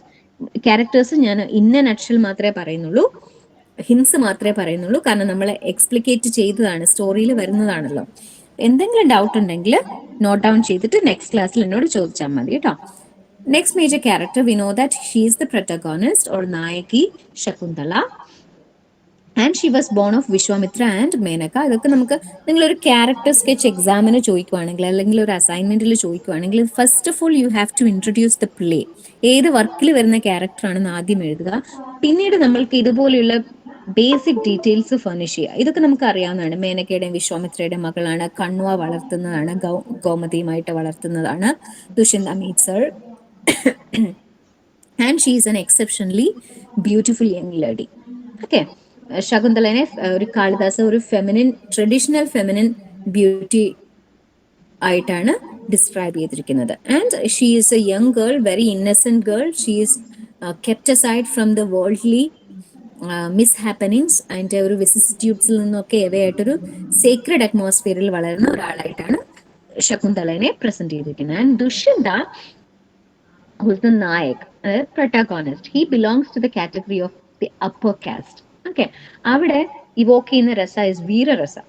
Okay, and he is very intelligent, he is courageous and he is very daring. ഒരു heroic ആയിട്ടാണ് present ചെയ്തിരിക്കുന്നത്. And അവിടെ അതേപോലെ ദുഷ്യന്തയുടെ character എഴുതാൻ ചോദിച്ചാൽ ഈ ബേസിക് ഡീറ്റെയിൽസ് അല്ലാതെ how he treated Shakuntala, what ever has happened in his life, അതെല്ലാം നമ്മൾ ക്യാരക്ടർ സ്കെച്ചിന്റെ കൂടെ എഴുതേണ്ടതാണ്. അതുകൊണ്ടാണ് ഞാൻ പ്രത്യേകിച്ച് അത് പറയാത്തത്. നമ്മൾ സമ്മറിയിൽ അത് പറഞ്ഞു പോയതാണ്. Madhavya, we know that the court jester. Court jester ആണ് ഇന്റലക്ച്വൽ ആയിട്ടുള്ള ഒരു court jester who knows about Shakuntala. ശകുന്തളനെ പറ്റി ദുഷ്യന്ത റിവീൽ ചെയ്യുന്ന ഒരു പേഴ്സൺ എന്ന് പറയുന്നത് മാധവിയാണ്. ഇനി നമ്മൾ അതിൽ ക്രിട്ടിക്കൽ റീഡിംഗ് ആണ് ഒന്ന് നോക്കുന്നത്. അതും ഇന്ന നക്ഷൽ നമുക്ക് പറഞ്ഞു പോകാം, കാരണം നമ്മളിത് മെൻഷൻ ചെയ്തിട്ടുള്ളതാണ്. gender has played an important role. നമുക്കറിയാം ഒരു ഓണർ അത് നമ്മൾ ആ ഒരു ഇവന്റ് പറഞ്ഞപ്പോൾ പറഞ്ഞു how women are not women are regarded as sexual objects എന്ന് പറയുന്നത് അത് റിവീൽഡ് ആവുന്നുണ്ട്. And how beauty is a testament to apsara heritage. ശകുന്തളയുടെ അമ്മ എവ്രി വൺ ഇസ് ബ്യൂട്ടിഫുൾ. അതായത് ഒരു മാനിനെ ഡിസ്ക്രൈബ് ചെയ്യുമ്പോൾ അവിടെ വീരരസമാണ് കൂടുതൽ ഇമ്പോർട്ടൻസ് കൊടുക്കുന്നതെങ്കിൽ, ഈ ഹീറോയിക് ആയിട്ടാണ് പ്രസന്റ് ചെയ്യുന്നതെങ്കിൽ വിമൻ എപ്പോഴും പോർട്രേ ചെയ്യപ്പെടുന്നത് ആസ് ഈസ്തറ്റിക് ബീയിങ്സ്. ആ ഒരു ഇമേജറി നമ്മൾ കൺസിഡർ ചെയ്യണം. And also how honour is treated as a taboo, and bearing a child out of wedlock has been treated as a taboo back then. ഇതൊക്കെയും gender specific ആയിട്ട് നമ്മൾ പറയേണ്ടതാണ്. പിന്നെ caste also plays a huge role in Vedic Hindu society itself, and particularly in this poem, in this drama also. Because a Kshatriya king can never get married to a woman of unknown caste. പക്ഷേ ഇവിടെ Dushyanta is relieved because she is the daughter of Menaka. Menaka and വിശ്വാമിത്രയുടെ daughter ആണെന്ന് അറിയുമ്പോഴാണ് Dushyanta is relieved because now she is eligible for marriage എന്ന് മനസ്സിലാവുന്നത്. അടുത്ത ഒരു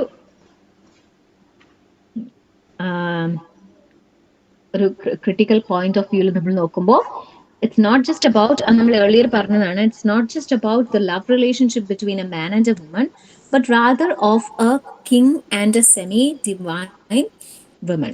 okay, ഒരു സേജ് കിങ് ആയിട്ടാണ് ദുഷ്യന്തനെ പ്രസന്റ് ചെയ്തിരിക്കുന്നത്. അപ്പോൾ അതൊരു പൊളിറ്റിക്കൽ കൂടിയാണ് പ്ലേ എന്നാണ് നമ്മൾ മനസ്സിലാക്കുന്നത്. So that's about Abhijnana Shakuntala. അപ്പോൾ നിങ്ങൾക്ക് the text that you have is I'm sorry, the text that you have is in fact perfect.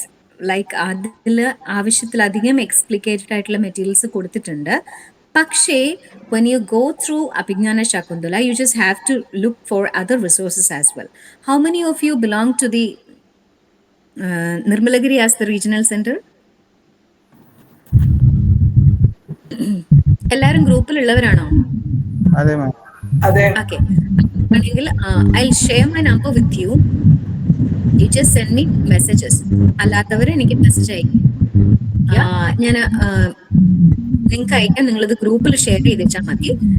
Materials Abhijnana ശാകുന്തളന്റെ ഇപ്പൊ നിങ്ങൾ കണ്ടതല്ലാത്ത കുറച്ച് മെറ്റീരിയൽസും കൂടെ നിങ്ങൾ റെഫർ ചെയ്യേണ്ടതായിട്ട് വരും. ലൈക്ക് ഇപ്പൊ ജെൻഡർ പോലെയുള്ളതിനെ പറ്റി നമുക്കറിയാം എന്താണെന്ന്, പക്ഷെ അഡീഷണൽ കുറച്ച് ഇൻഫർമേഷൻസ് കിട്ടാൻ വേണ്ടിയിട്ട്. അപ്പോൾ can you take down my number? Yes, ma'am. It's 99. Sorry, ma'am. 99 99 47 47 50 50 88 88 22. 22. Okay, ma'am. Okay, the timing and of the next class will be informed intimated to you. Hope we'll meet then. Okay, thank you. Ma'am, Yes. I have a doubt. Will we get any notes for that class? Yeah, that's what I was just telling you. I've shared my number with one of you, and you can send me a message, and I'll be sending some extra materials on Abhignana Shakuntala, and they can share it in your group. Okay, ma'am. Ma'am group admins only ആണ്. Okay. Group admins only ആണ്. So let me ask